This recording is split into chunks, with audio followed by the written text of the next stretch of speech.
Hello and welcome to episode 96 of In PS We Trust, a PlayStation podcast. My name's Davey and joined with me, as always, is the fine wine himself, Mr. Philip Hoy. I saved her! And the boy wonder himself, Spencer Davis.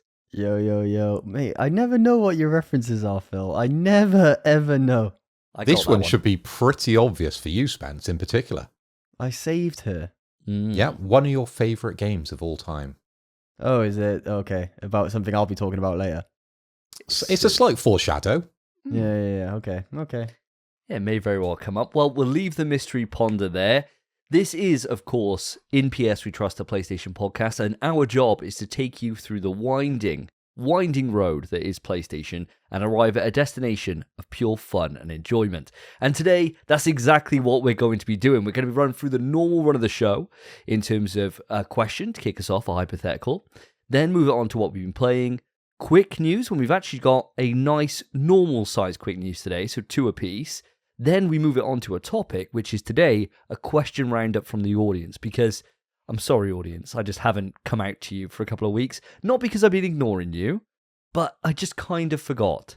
And so today I really made a conscious effort to go out, and you fortunately responded. So you've saved the show, because otherwise this probably would have been the quickest episode we've ever done. So first off, thank you very much. Secondly, fucking buckle up, lads, because you're going to be put through the fucking headboard today. We got a cracking show for you today. We're going to kick it off with something that I was speaking to my dad about just now. The UK, as we know, is undergoing riots. It's riot central at the minute. Now, I was just in Cardiff trying on a suit, and the guy in the suit shop was like, "Lucky you're here today." I went, "Why? Riots tomorrow?" I was like, right, okay. So the riots are planned, so everyone knows they're going to be happening. So I was like, right, okay, fair enough. Riots tomorrow. And then it got me thinking, lads, with all these riots, obviously they're horrific, right? First off, I want to just come out and just say, if you're rioting, I don't know what the fuck's wrong with you, right? Just stop. Just fucking chill out. Other things you can do, right?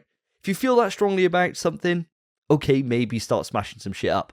But don't start nicking stuff. Like, what's that proving? Nothing, right? Terrible. Absolutely fucking terrible. However, the question got me thinking, if you were in the riots, lads, what's the thing you're looting?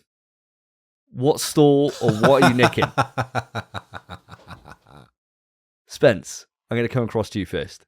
I feel like you just go curries or you go... I don't know. See, it depends. Do you want money or do you want something for yourself? Because I feel like I'd pop into a Curry's or even just a fucking Tesco, mate. Tesco. You've got fucking options galore. And then on your way out, you might think, oh, actually, I need some milk as well. And you grab a freaking gallon of milk. Lovely. But, yeah, I'd probably go for like a Curry's or something. They've got fucking everything. Washing machine? You need a new washing machine? Mate. Do you need a new gaming PC and peripherals? Are you carrying a washing machine out? Yeah, no chance. No, so you smash through the window of Curry's. Okay, you crawl in under the barricade, and you pick out the washing machine of your choice. Obviously, it's a floor model, so it's been used a little bit. There's been some grubby hands on it. Yeah. Rip it out, and you put it on your back, and then you're out through the riots. No way. Don't doubt the Spencer strength, mate. No, I'd just nick all the laptops probably. Or at least the high quality ones and just chuck them in a bag, bang, off you pop, and then Facebook Marketplace the next day. But I'd keep one to edit this show. Oh, here we go. So there's some benefit to us for you joining the riots. That's what I'm hearing here.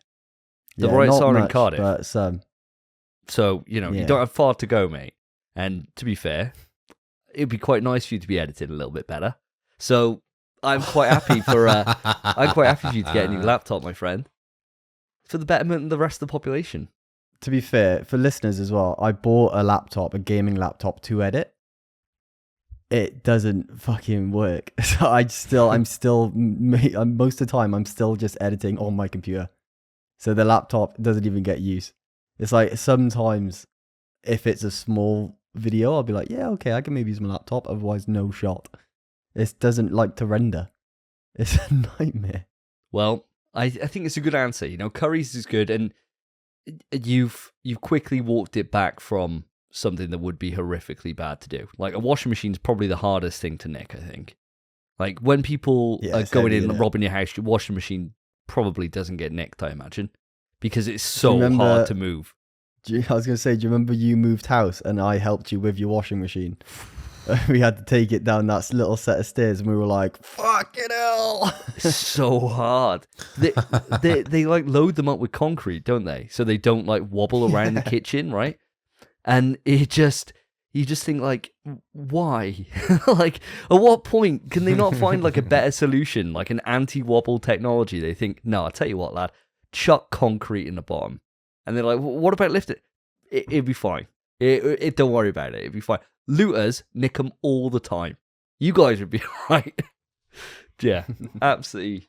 Yeah, terrible. What about yourself, Phil? What are you? You've already had the Bristol riots.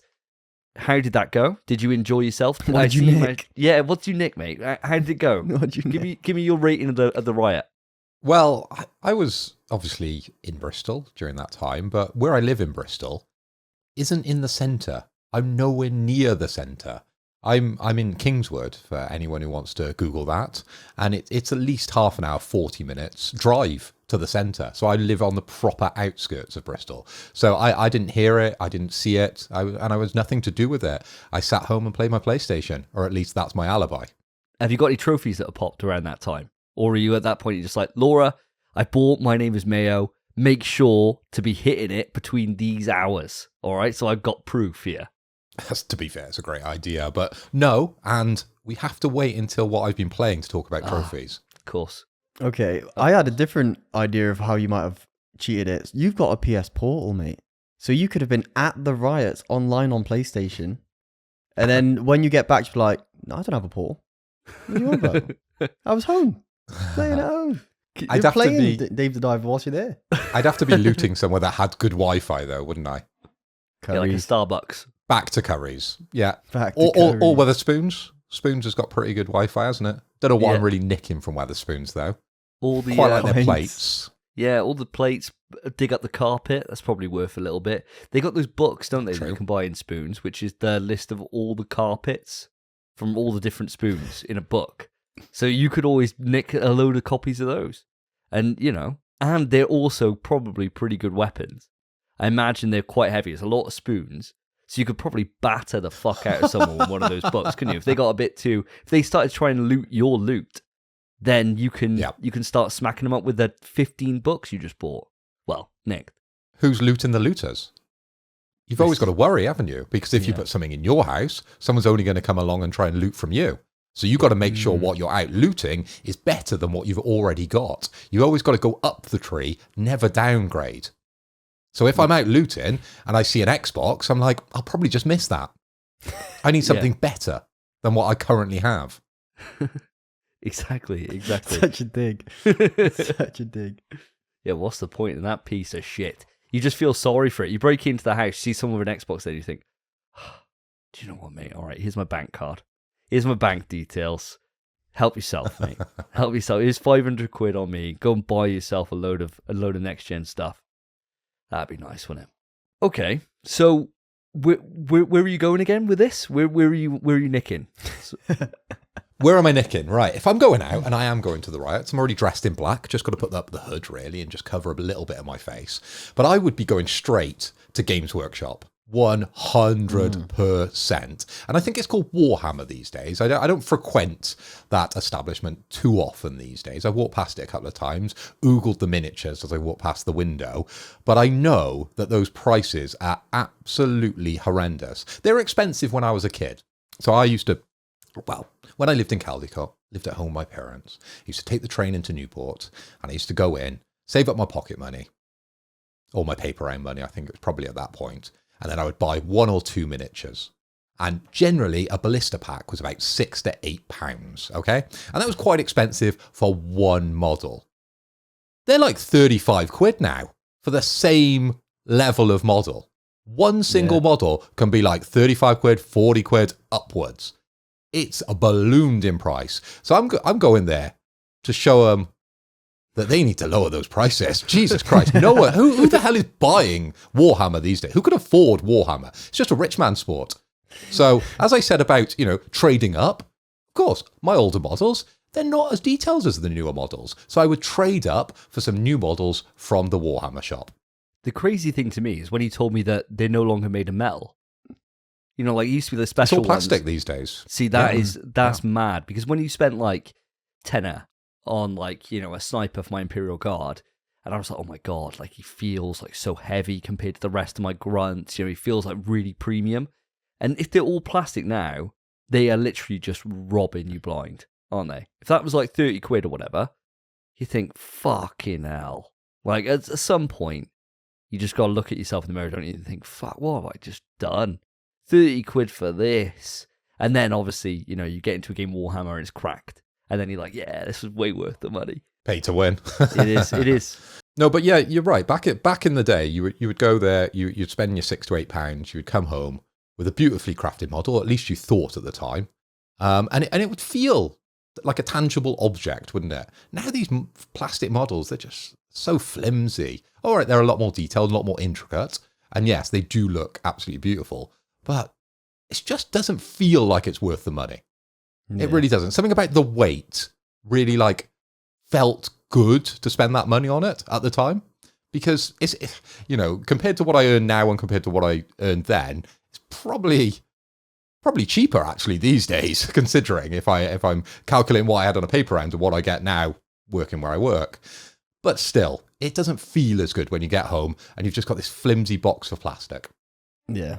That's the way with everything. Weight is expensive. That's why like Beats put in they got like just little things of metal that don't do anything just to weigh it down in the headphones, just to make it feel luxurious. But the benefit, mate, if you're picking a Games Workshop, no one else is looting that.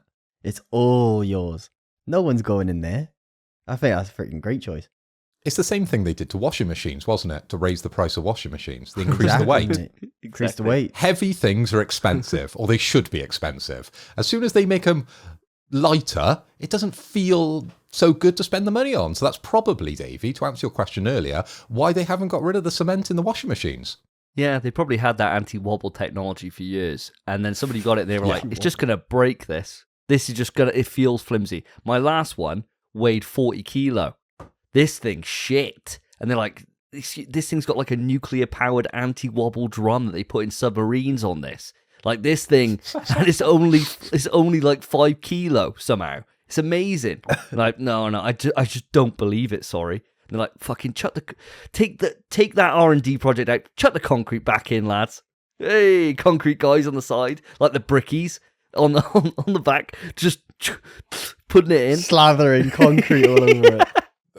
Those boys at NASA, they must be so pissed off because they were like, I'm going to order one of those extra light washing machines for the National Space Center up in space, right? It'd be brilliant. You know, we could wash all our clothes. We won't be smelling like dirty rats up there crawling around tubes. It's like a bloody hamster run up there, isn't it? Right? And now you've taken that away for them and you've gone, here you go, to the common man. I'll keep you employed. Those guys who are doing all the cementing, they're rubbing their hands together. Brilliant, we're still in business. Lovely jubbly. Fuck you, NASA. Oh man, oh Christ. Well, let's move it away from washing machines as much as I do apparently really enjoy talking about them. And I think for me, the person that I'm thinking of is, I quite like it on these Riot videos where I'm seeing somebody break into a place where there's like no monetary value. So like the guy who broke into Greg's, right? Like, That's the most wild thing ever. Like, when that happened, and that guy broke into Greg's and nicked, like, a tray of sausage rolls, there was... all it was the comment section was like, why Greg's? Like, it's like a proper, like... It's like a safe space for a British person, isn't it, Greg's? Like, everyone loves Greg's. No matter what class of person you are, everyone enjoys a cheeky Greg's. Even if they might not admit it, they do generally like it. And so everyone felt in the comments like it was a personal attack against the rest of us, it being Greg's. And then what I like is that guy who nicked the sausage rolls is the person so far that I think's had the longest prison sentence. Like, he went to Lush Shop and Greg's. Yeah. And he got fucking wrecked. I think he had like 7 years or something for nicking sausage rolls and some soap from Lush. And you think, like, this guy's probably just trying to live. Like, he's just getting soap and sausage rolls. Soap and food. Like, what is the point in stealing those two things? Like, anyone with even just a paper round could afford those things. 7 years of your life for a tray of sausage rolls. At most, you're going to eat 6 Yeah. on that at tray. best. You're probably not going to finish it. And Lush, it's for women. Like, he's going to come out smelling like a... Yeah.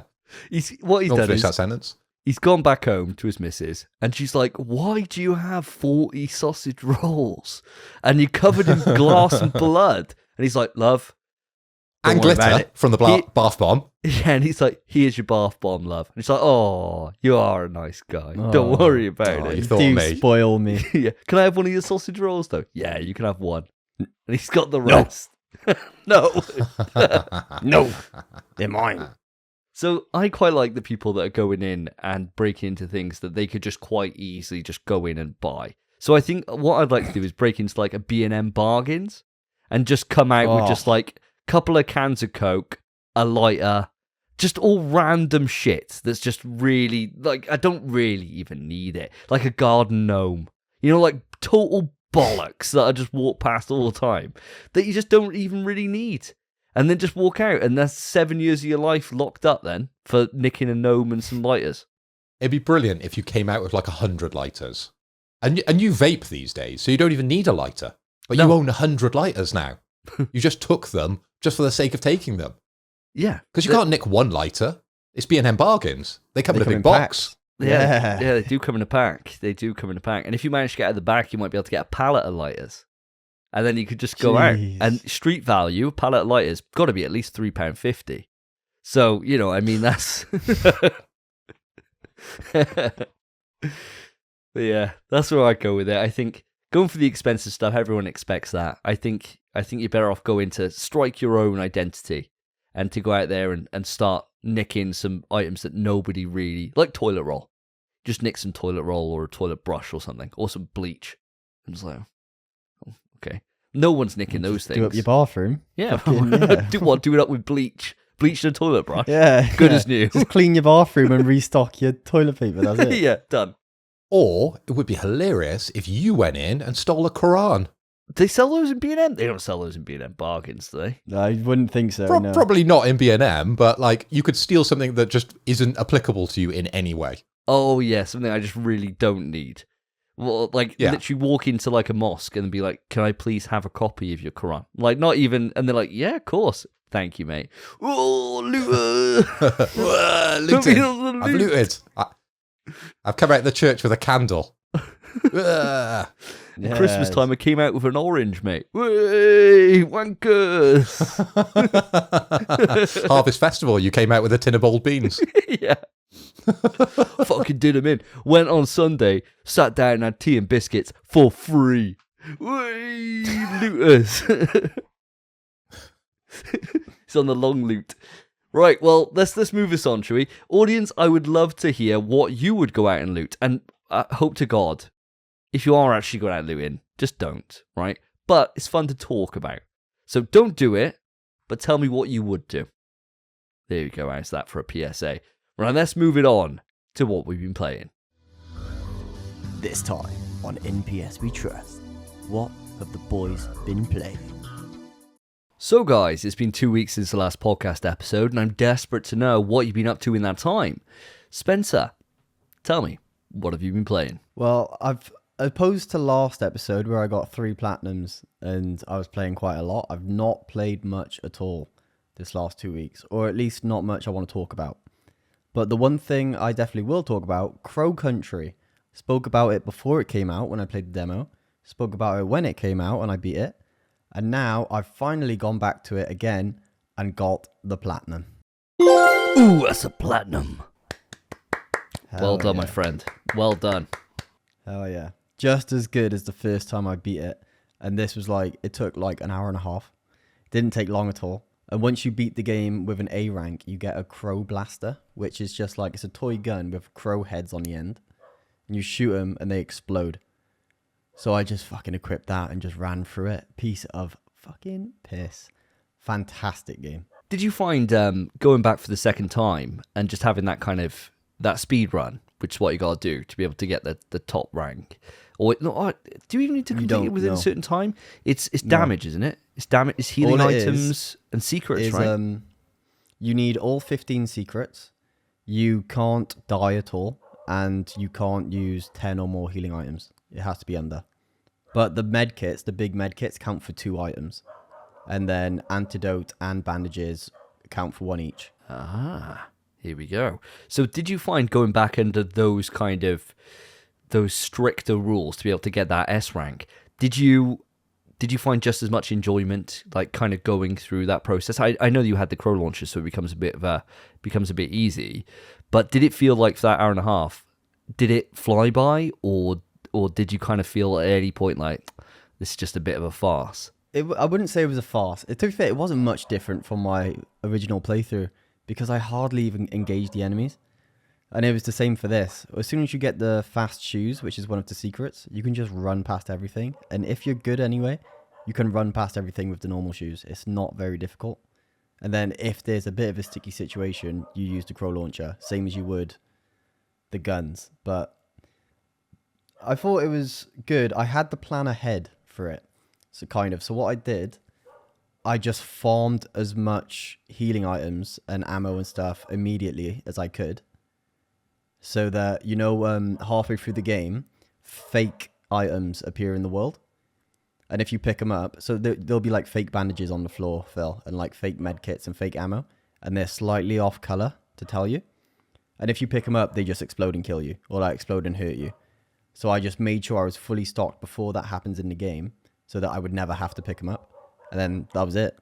I used, I think, 8 heals, but I thought I was at 9.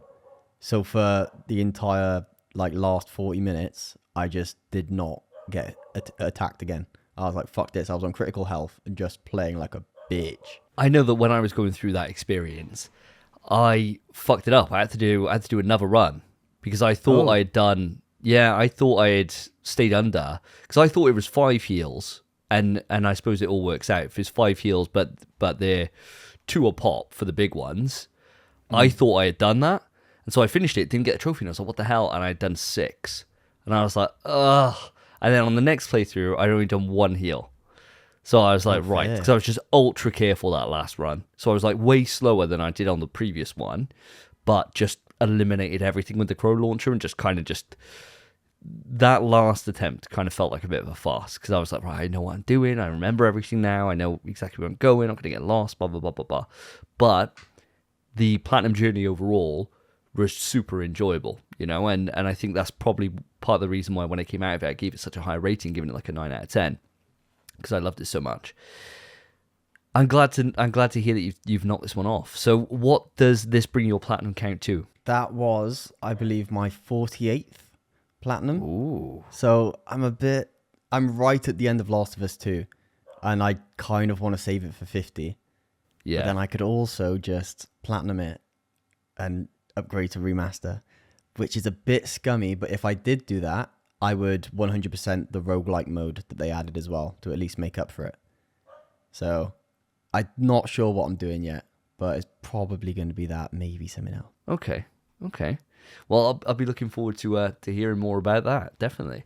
So, Spence, quick question. With Crow Country, and this is a game you guys spoke about at length on a previous podcast because you've both completed it, and I believe you've both now platinumed it. Davey's given me the nod, so you have. Is there anything in particular that if I'm going into Crow Country I should be aware of that relates specifically to these trophies? If I'm doing a first run, is this something you should say, you should definitely do this on your first run of Crow Country? Because I'm sure listeners and viewers out there, they like a bit of survival horror. That's why they're here. They may be playing Crow Country in the near future. There's not really any hard trophies or anything that stands out. The only one you could really do is there's a part of the game where you're in an arcade and you have to get scores on each game, which is to solve the puzzle. But then there's trophies for getting different scores, for beating the score that you actually need. For getting I think it's a 15 or a 10 you need on the mermaid quiz. I think it is. But you only actually need to get a 1 for the puzzle. So just be conscious of that, because then after you've got the 10, you can just reset and put it to 1. And it'll just save you having to do a second run. That was the only trophy I had left to do. other than get an S rank, was the mermaid quiz. The rest of it was all just naturally done in my first playthrough. So I don't think there's really anything you need to be conscious of. I think the best way to play this game, completely blind. Because it's not difficult at all. It's probably the easiest survival horror I've ever played, actually. But it is one of the best. I don't know. It's really good. It's really, really fucking good. I'd say just play it blind. Do not even worry about trophies for your first run. And then after that, just arcade. And do we know the completion rate of the Platinum Trophy for this game in particular? I don't, but I could find out. Is it quite high? I would assume it is quite high with what you're saying. Find out. Do a quick little look-see poos. I reckon it's around 12%, I reckon, which is high for Platinum. But I reckon it's around there. Because it is attainable by anyone, I think. Especially if you're playing on like the assisted mode, where you get like, you basically just can't die. Well, there's no enemies. Yeah, So- you can't get an S rank on that mode, though. Oh, can you not? No, you don't get a rank when you beat the game on that mode. You have to play it at least on survival horror mode. And you'd imagine it's high as well, purely because it's quite a niche game. So the people who bought it would be quite passionate about this type of game. So I'm going to go higher than Davey. If you're going to go for the 12, I'm just going to be a bit of a dick and go 13, just so I got the high percentage there. Should Are we we put a doing shot on any it? shots on this? I was about to say. Yeah, let's put a shots? shot on it. Let's put a shot on it. Shall we, Phil? Go on, Em. That's crazy. Davey, mate, you're going to hate that you said that. It's a 12.7. Oh, fucking hell. That's grim. Brilliant. That's crazy. And you round it up to You have 13 to, all mate. day. You have Thank you to. very Yeah, much. you have to. You have to. I'll give you that. If it was a 12.4, it would be Genius. Davey. 12.5, anything higher? Nah. Spencer, you shouldn't have completed Yeah. it. I shouldn't wonder have- what it was prior to Spence to getting the platy. I wonder what it was. Imagine it was 12.4 before. There's no way just one person affected it by 0.3% or 0.4%. Hey, you never know. It's I impossible. don't know how well it sold. I don't know how well it sold on PlayStation. We have no idea. It would Didn't have chart. to have like less than 2,000 sales, I think, or less than 5,000 sales. God damn. Never mind. Well done, Phil. Good guess. Good guess. Even if you're playing the game, it's the way it goes. It's the way it goes. We take those. Okay then. So moving on from that, Phil, how's Dave the Diver going? And look how excited you boys are for my update about Dave the Diver. I spoke about this game quite a lot in length over the last couple of episodes, and this will be my last update on it, because I have now played 46 hours of Dave the Diver. I've completed the story within the game. The end boss was pretty good. A boss called Yowie. So there's 9 big story bosses in total, and this was the most intricate and interesting of the bunch. But I won't go into spoilers, just in case you do want to get through Dave the Diver. And Davey, get that button ready, because I've earned the Platinum Trophy. Ooh, that's a platinum. Yes, mate. Congratulations. Look at this, joining the crew with a Platinum. So I hope when you've been playing a game, Davey, that you've got a Platinum to join us, because that would be the trifecta. We'll wait till we get there. But there is a hell of a but when it comes to this game, because there are some absolutely terrible trophies. Okay, guys? Now, there is a trophy called Gaio with an exclamation mark, and I'll explain what that means. So within the game, there's a game, and it's a Tamagotchi game. And you have to go on your little Tamagotchi and raise a Gaio. So it's a little fish thing, and then it grows into a bigger fish, and then it might grow into a dolphin, for example. And it did in mine. I think I had 3 dolphins and then 2 kind of smaller whales. They all seem really just the same. I think there was like 12 different Gaios you could get, maybe 15 different Gaios. And I did it 5 times, because you had to do it 5 bloody times to achieve the trophy. And 3 were the same, and 2 was the same as the other one. So, ridiculous trophy. And it took ages to do. I did it right at the end of the game, because it was one of those little things that pops up on your mobile throughout Dave the Diver, which I thought, you know what, I ain't got time for this. And there's loads of them, and there's like loads of them that actually don't mean anything to do with your platinums. And I didn't review the platinum trophy before getting it, because I didn't really feel like I was going to go for it. But I got to the end and thought, well, there's a couple more to go. Let's see which ones we can tick off. And as I said, one of them was this Gaio thing, and it was so frustrating. I basically have to run the game, skipping time, just so my little Gaio grew up. And then I read it again, I went, oh, bloody hell, I've got to raise 5 of these little fuckers. It took hours. So, thank you. Thank you for that one.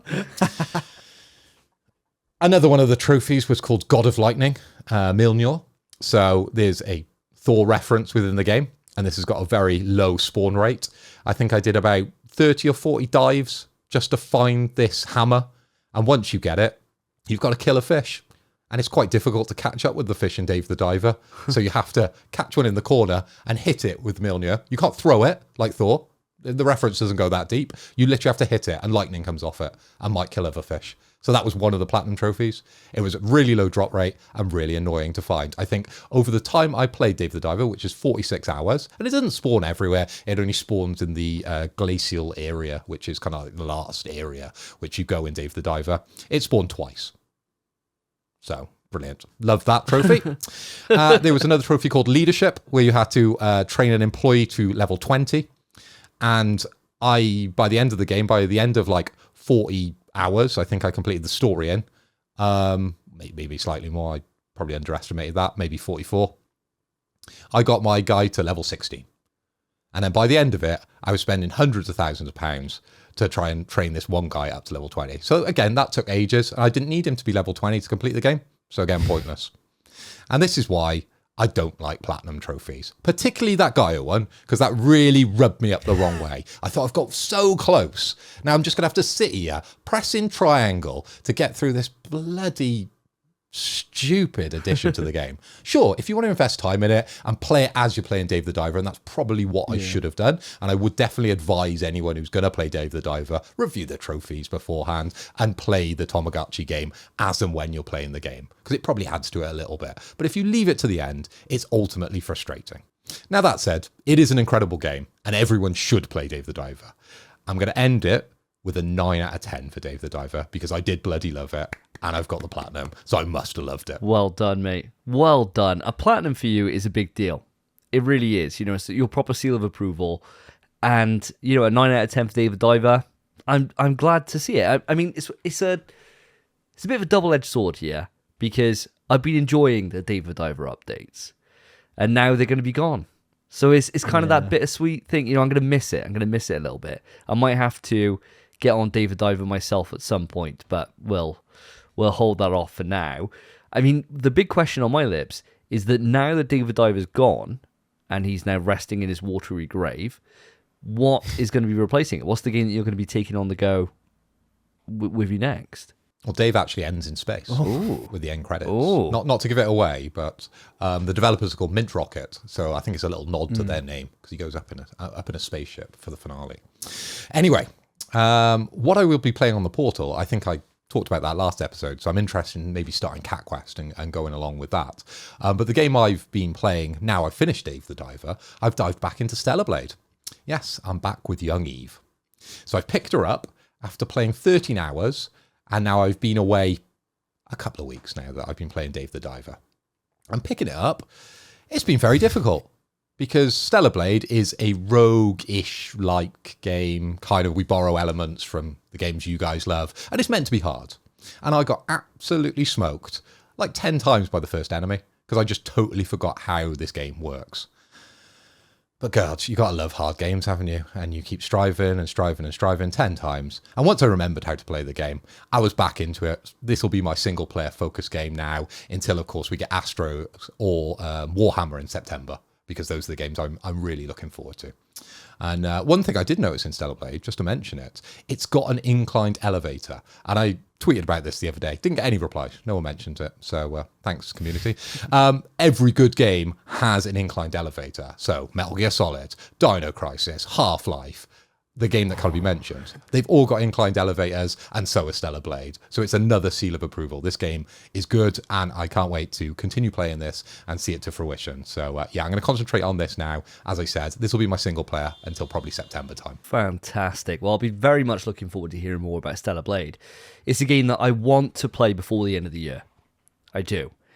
But I've been ticking a couple of games off my backlog, and the first of those is a game that I've been ticking away at for probably now 6 months. I think, because I think it came onto the service in February, and I've kind of just had it there on the background, played a couple of levels, put it down, played a couple of levels, and then just decided that I really just wanted to get it done, and that is Resistance Retribution. So Resistance Retribution, for those who don't know, is originally a PSP game, the first Resistance game to go away from the PlayStation 3 hardware and to go onto the PlayStation Portable. And yeah, do you know what? It was good. It was good. I'm not going to sit there and say it's great, because it isn't. It's very much a game of its time. You know, the graphics are okay, nothing Bad. great. Yeah, bad. The performances and everything else, okay, you know, bad, probably. But the shootings, pretty bad, because you really just don't have as many buttons as you have on like a normal handset, so you're quite limited to what you can actually do. But the story's pretty good.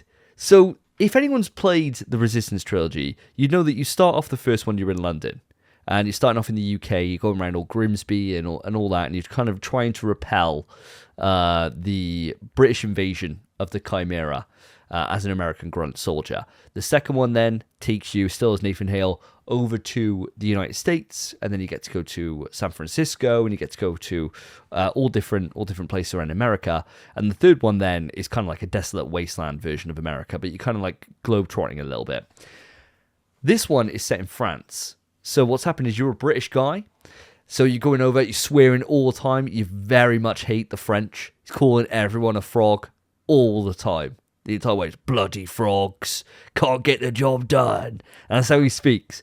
And he just goes in and just fucking wrecks the Chimera.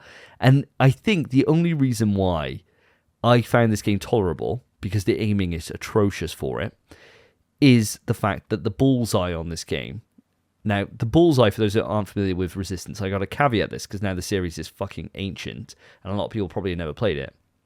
One of the reasons why Resistance is so goated is that the weapons are incredible. So Insomniac, just like they do an amazing job with Ratchet and Clank with weapon design, they brought that to Resistance. So you've got just really unique weapons, which you won't see in any other shooter, and they're just fantastic. The bullseye is one that in the main games on the PlayStation, you press the alternate fire and it would shoot a dart, which then would hit the player, and then all your shots would just home onto that person. So you could be running away, firing up, and they'll just loop down and swarm the player and just absolutely wreck them. The bullseye for this, they changed it so you charge it up and you release a blast, which then homings onto anything around and bounces around the environment. And it just means that even if the aim is gash, you can just home this thing on and just let it go. And without that, I probably would have struggled to beat this game, because there are moments that it gets really quite difficult, but it's saved by that bullseye, and it just made everything so much better. You've got the same kind of classic things that you have with the main Resistance trilogy games, in that you've got a weapon wheel, and so you've got access to all your weapons all the time, and you just pick the right ones for the right moments. And it's quite fun. It is fun. It's about 7 hours in length, and it's the first time I've ever played it. I never bought it on PSP for some reason. I don't know why. I think because it was third person rather than first, and I didn't like the idea of Resistance not being in the first person. But now I'm done.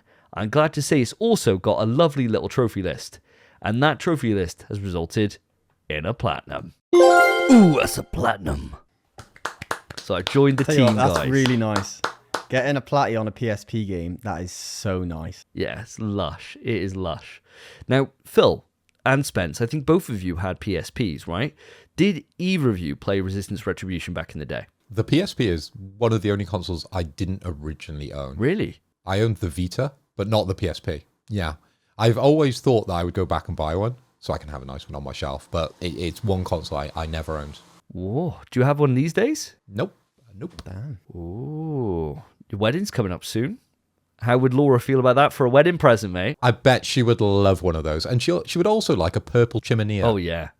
Big Dog's desperate to get rid of that. He's been mentioning it for about 6 months now. Oh, my God. If he brings that, he's getting booted out. He's getting kicked out of the wedding. We got a mate. So I hope he listens. We got a mate that's just got this chimney thing, which is just like an outside heater, basically. And he's he won them in an auction, and the one that he's kept is all right because it's cream. The other one's fucking dark purple. It's horrific. And he's been trying to get rid of it now to everyone for literally 6 months, I think. At least 6 months. And the amount of... You've never heard somebody come up with as many reasons as to why you should own this chimney than this guy. Because it's like a fucking wonder tool. It could do everything. He's like, oh, I was cooking bacon on mine the other day. I was like, oh, were you? He's like, get a really nice woody smoke to it. And I was like, right. I love bacon, mate. I'm not cooking outside on a fucking purple fucking chimney thing. Like, Jesus Christ, stop trying to flog it to me. Just take it, please. But yeah, I think you are getting that for your wedding. And now a PSP to go alongside it. But what about yourself, Spence? Did you ever have the pleasure of playing Resistance Retribution? I did have a PSP. I've had 3 PSPs. So I had the default, the standard black one, which I think was the 1000, PSP 1000. Sounds about right. Yeah, and then for a while, I had it, but I gave it to my brother-in-law. I had the Final Fantasy PSP Slim, which I regret giving it to him because it was mint. It was like a silver-white thing with the art on the back of the Final Fantasy. I think it was Dissidia. Oh, no, it was Crisis Core. It was Crisis Core, my favorite PSP game. Just on the back, and it was in like a box that came with the game, and I gave it to him like an absolute fool. And then I was using my original PSP after that, and one day it was in my school bag, and I just plopped my school bag down, forgetting it was in there, and it broke. And then I ended up buying a second-hand one for £10, which was good, but the tray didn't lock in place where you put your UMDs, so that would just fling open, and it didn't have an analog stick. So it was a bit naff, and I never, ever played a single game on it. I was just done with PSP then for the rest of my life. So I have never played Resistance Retribution. I mostly just played Crisis Core, Loco Roco, GTA, and I watched Harry Potter on UMD. Nice, mate. I forgot you were a pothead back in the day. I absolutely forgot about that. Having it on UMD is wild. How was that movie experience, watching that on a PSP? It was fine, mate. It was fine. The PSP was great for watching films, I think. It was cheap as hell. And I had Spiderman 1. It's sick, mate. And then, you're playing games. You get a bit tired. You don't want to play games anymore. Fucking bang a film on your drive, on your journey. It was great.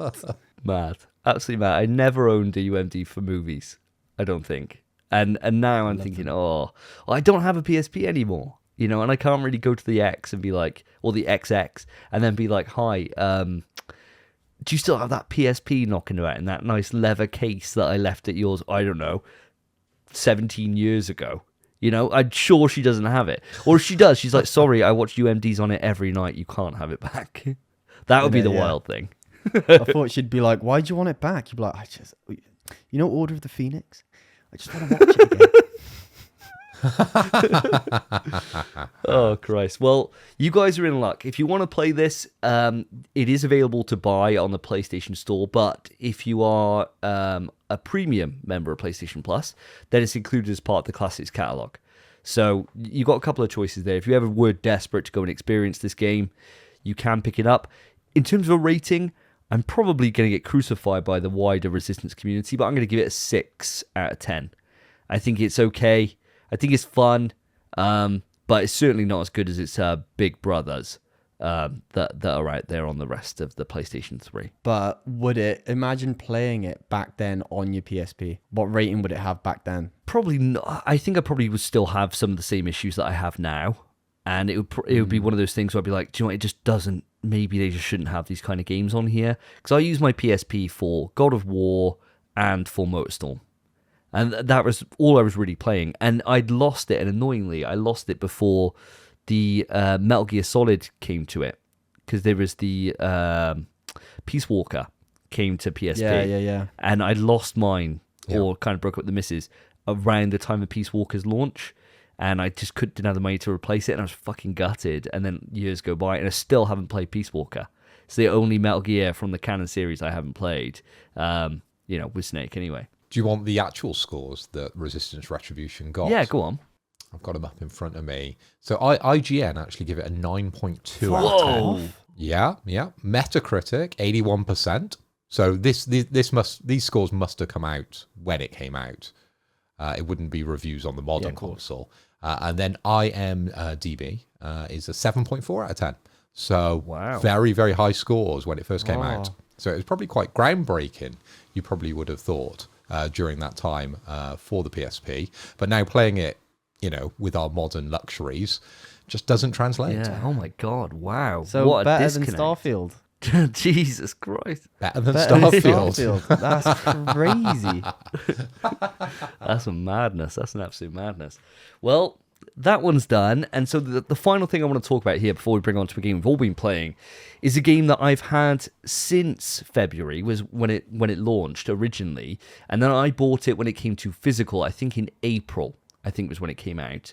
And that is Pacific Drive. So Pacific Drive was a game that came exclusively to PlayStation. It's also on PC as well. And it is done by Ironwood Studios, I think is the developers behind it. A small dev team. And they've managed to come out with a game that is sucking my life away. I cannot put it down. I am 30 hours in, and I love every single fucking minute of this game. So what is Pacific Drive, Davey? I hear you cry. Well, Pacific Drive is a car management game linked to a roguelike. So it's Subnautica in the way that you're managing, instead of managing a base and your resources, you're going out into the world like a survival game, finding resources, finding upgrade parts, finding things that you need. And then you put all that into your car to be able to upgrade it so you can have better tires, better engine, better fuel efficiency, better fuel management, whatever it is, right? And when you go into these maps, you plot a drive that you want to do. And when you go into it, the map's procedurally generated, and it will have all different things that are happening, so different anomalies. So it might be that you go in and it might be like a crazy fast storm, which means you don't have long in that area before the storm closes up and basically kills your car. Or you could go in there and then it's a hurricane happening, or it could be that there's acid monsters spawning everywhere, or whatever, or that your fuel evaporates really quickly in this area. Could be anything. All totally random. And you can see a glimpse of what's going on in that area before you choose to go there. So you can then take that risk. When you go in there, one of your objectives is to be able to find the stability anchors. And they come in 3 different forms: a stability, a stable anchor, an corrupted anchor, or an unstable anchor. And these are your resources that you use to be able to unlock the parts to be able to upgrade your car or upgrade your garage that you work in.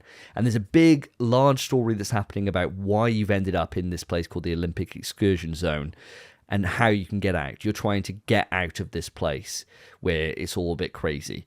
And the story slowly uncovering, and every story mission you do, you learn more and more about the characters that you're kind of working with. It's super charming. It's really graphically impressive for what it is, I feel. I think it looks really beautiful. And it's just engaging. It's really engaging. And it's just grabbed me and stuck its claws deep into me. And I know that this is definitely the next game I'm going to platinum. 100%. I think I'm probably, I reckon, about 10-ish hours away from being able to complete it. So I reckon I will have platinumed it by the next time we all get together. And I'm going to be sad when it's gone, because I'm really enjoying going for these runs. Now, Spence, you've come along with me for these journeys. You've had a look at screen shares. How are you finding, or how does this game look to you, to the outside? Okay, for one, before I even say, I will amplify the point of how obsessed Davey is with this. We were playing Street Fighter, and at 1 a.m. he goes, "Oh, do you want to see a bit of Pacific Drive?" I was like, "Yeah, sure, mate. Yeah. 4 a.m. he came off with work the next day. I was watching him fix his car and go on adventures till 4 a.m. 3 hours. We were just sat there shooting the shit, talking with him, just repair puttying up his car. And fuck me, this game, to be fair, it looks really good. It doesn't look like something I would be interested in, because there's too much creativity, there's too much thinking. I hate that. I want a game to tell me what to do and I do it. That's all I ever want. I don't want options. Fuck them off. I want to just do something. That is it.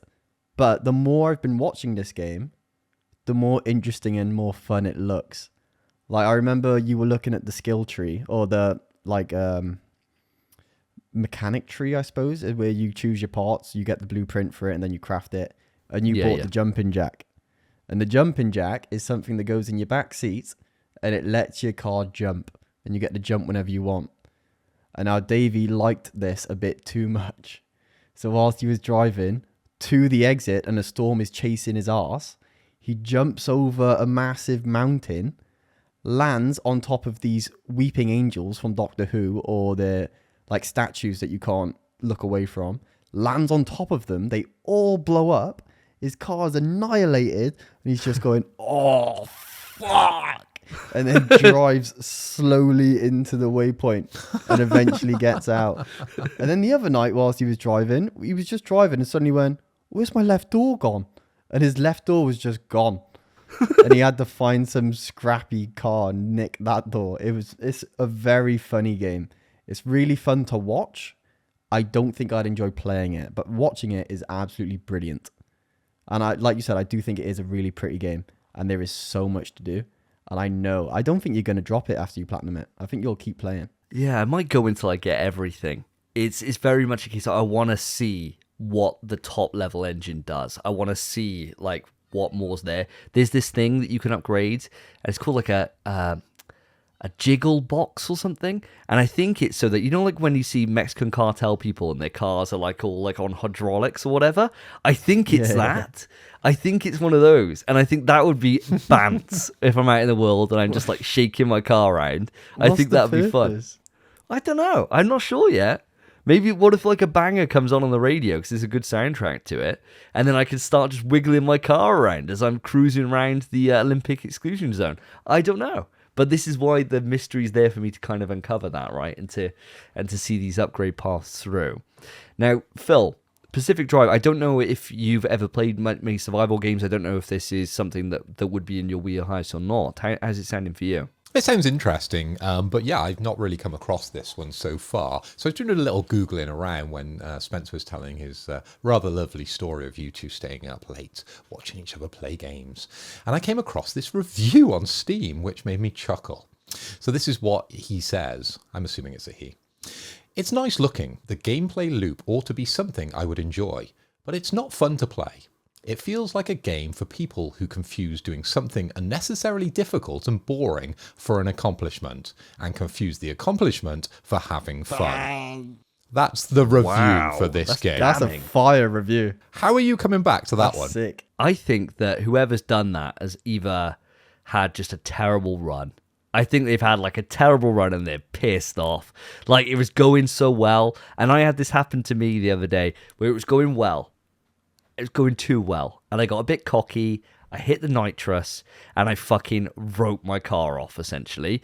And then from that moment, it spiraled into every single moment. It was just getting progressively worse. And at the end, the storm was going to be coming and I ran out of fuel. And I had to just run down the hallway, down the fucking motorway, sorry, to find a car that just had some fuel on it somewhere.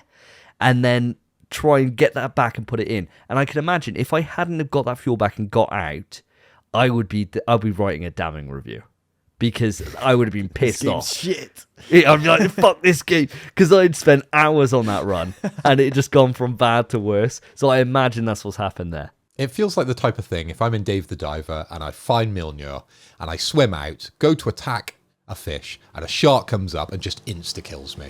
And then I'm just like, yeah, fuck this game. You can imagine something like that has happened to this guy, and he's gone on very angrily onto the Steam community reviews page and posted that scathing paragraph of feedback for this game. I reckon that's exactly what's happened there. But audience, don't listen to that naysayer. I'm going to come in here at the moment. Pacific Drive, I'm going to give it a solid 8 out of 10. I'm absolutely in love with it. The only weakness that I have with it so far is that the story is decent, but it's not grabbing me. I don't really care. You know, it's kind of like Elden Ring story. I'm there for the gameplay. I'm there to play it. I don't really give a fuck. I don't even really know. Like, I'm listening to it. I'm finding audio tapes. I'm finding all these things. But I'm not really invested too much with that. I'm more just in on the loop. And the loop's just really got me by the balls. And so for that reason, I'm going to go in with an 8.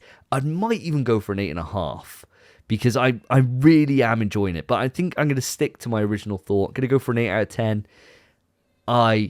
I'm really enjoying this game, and I would thoroughly recommend anyone who's walked past it, not giving it a chance. If you like survival-esque games, this is going to be up your wheelhouse. If you don't, and don't like all that management, this is not going to be for you. And now, finally, the last game that we're going to cover here is a game that we spoke about quite a lot this year, and it is back with a vengeance, and that is, of course, Helldivers motherfucking 2.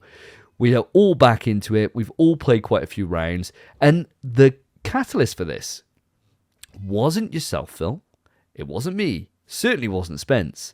It was our good friend Lewis, the Potato Chief. So he has been robbed from his platinum trophy for this now twice. So he is one trophy away, which is to get to the max level on one of the different ship upgrades, right? Now, when you needed that platinum, Spence, it was at level 3. Level 3. Now it's level 5. And he got to level 3, and it was like, I think he got to level 3 the day of the patch. So I think he was about to do it, and the patch went in and put it up to level 4. And then when he unlocked it, the trophy didn't ping. So then he's grinding up to level 4, and then he's just about to get there, and it just gets bumped up to level 5. And it's been class. I love the fact he's not got it, because it's just hilarious. I love it. First time it happened on the day of the patch, he was messaging us about the patch. We were like, oh, mate, it won't affect the trophy. No way. There's no way it impacts the trophy. You're only going to need 3. And then the fact that it impacts the trophy is crazy. It's mad, isn't it? It's mad. It's brilliant that he only plays with us as well. So we've timed this perfectly. So we'll only play enough to get him very close to this trophy. And then we'll drop off. We'll play something else. Yeah. I've never heard someone be so angry ever about a trophy. He was raging. He's super. The crazy thing is, because we, you and me got the platy, Phil's not too bothered about getting it. It's one of those things where if we don't get out with the samples, it's not the end of the world, right? But to Lewis, it's like the worst thing ever, because he's just so desperate to get this trophy, right? And I can imagine what it would be like being in his shoes, and I'd be raging, right? I'd be raging every time we don't get out with the samples, or someone fucks around or doesn't take an optimal loadout. Be absolutely pissed off. But Lewis has got us back on the mix, and we've timed it well, because obviously we've had the brand new update that we spoke about on the last episode of the show has gone live. So we got new enemies, we got new locations, we got new missions, new difficulty. Now, after playing it for a couple of nights now, as we have, I want to know your thoughts on it. Spence, I'm going to come to you. The new patch, boys, fucking shit. I love Helldivers. I love it. But the new Terminid that has been introduced, that sticks its tentacles into the ground, and then they just pop up when you're miles away from the monster, miles away from it, is the most obnoxious thing I've ever seen in my life. If you don't have a shield generator backpack, you just get twatted around the map until you die. And if you have it, then you just get hit 3 times and then get twatted around the map until you die. It's a bullshit mob. Absolutely bullshit. I hate it. But we've only played against it for 2 nights. And I know if we just target that Terminid as soon as it shows up, we're fine. So it's okay. It's just an extra layer of difficulty. But in regards to the difficulty, the new difficulty, and just the new missions and stuff, we did one of the new side missions last night. The mutated egg is one of the side missions. Brilliant. It's fine. All it is you just got to carry a mutated egg to the egg exfil with you, and it gives you a few extra samples. So Lewis was very happy about that. I think it gave us 4 rare and 2 super rare. So next to fucking nothing. But he was buzzing about it. And we've been on the freaking mish getting the samples out for him anyway. Davey, you extracted like 35 samples the other day. And 41. I had like 20. 41, 41? I had. 41, yeah. Okay. But who's counting? Jesus Christ. It's a team effort, boys. It's a team effort. Couldn't have done it without you guys killing those bugs. But I think it's a good patch. I'm glad we're back on Helldivers because it has been a long time away. I wasn't too keen to get back into it, but as soon as we were, fuck me, what a game. It's a good patch. That new Terminate's bullshit, but it's Helldivers. We'll get the hang of it. It's fine.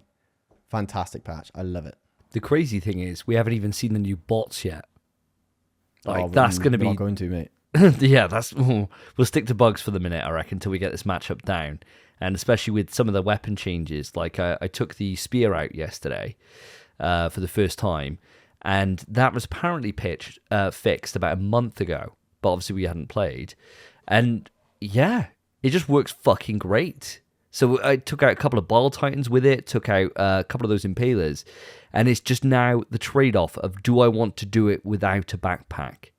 And at the moment, that's quite a hard pill to swallow, to not have one. But seeing how good it is, it feels like if I had support from the rest of the team, and we were going off in like two-man duos or something, I think I could make it work. Because at least then anything big comes up, it's dealt with immediately. Yeah. One spear and a charger's done. You know, I think it was 2 for a Bile Titan. It might even be 1. It was really quick for a Bile Titan. It just got fucking obliterated. And maybe it means then at that point I can stop taking out like the 500 kg and stop taking out the big ordnance. And I can take out the smaller mob-focused ordnance with me. And that way then I can just clear the field and then focus on the big things. And maybe I might have to change my entire loadout to be able to go alongside this patch. I'm not sure. I'm not quite there yet. But I'm liking this period of exploration that I'm getting now, going back to older things and then seeing what else can work. Because the old strategies are still fine. You know, the shield and the railgun, fine. Like, work class. They work perfect. But I feel like I'm quite enjoying, like, kind of taking the lid off this game again and dipping in and finding little things that maybe I never, or I'd written off so long ago that now have been improved or fixed. And that's quite nice. Now, Phil, we only had your presence back for one of the 2 nights that we've been playing Helldivers, but how did you feel coming back to the game? Well, it's been quite a while since I actually put any time or effort into Helldivers. I played that little bit on the PS Portal, and we're not going to go through the theme tune, just I've dropped mention in there, Davey, so hands off the button. But I only played a mission with Lewis, and it was only a lower level mission, so I don't really count that. But diving in with you boys into a level 9, I sucked. So I had a whole day of sucking. I was playing Stellar Blade, and I sucked until I worked it out. And I started to play Helldivers with you boys, and I sucked for that first mission. I just couldn't remember how to play. So constantly just dying. But it didn't take me too long to start to understand how to evade those mobs, reload the weapons at the right points, and start to use the stratagems more effectively. So we got into the swing of things, and it was really, really enjoyable. I was actually recording some of the play sessions on my new Elgato, which I bought.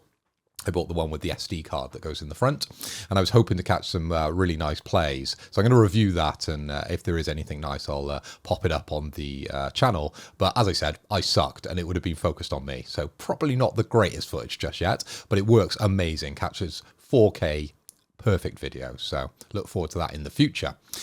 The planet you dropped us in on, though, Davey, you very much dropped us in at the deep end, I want to say.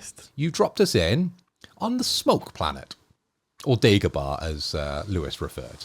You couldn't see a thing. You couldn't see your hand in front of your face. The mobs were just coming at you from left, right, and centre, and you didn't know where, you didn't know when. You just had to kind of just keep firing. So it was an awful reintroduction to Helldivers, but as I said, I quickly got back into it. And by the point we were on to level 10, I genuinely felt like we could do that first mission.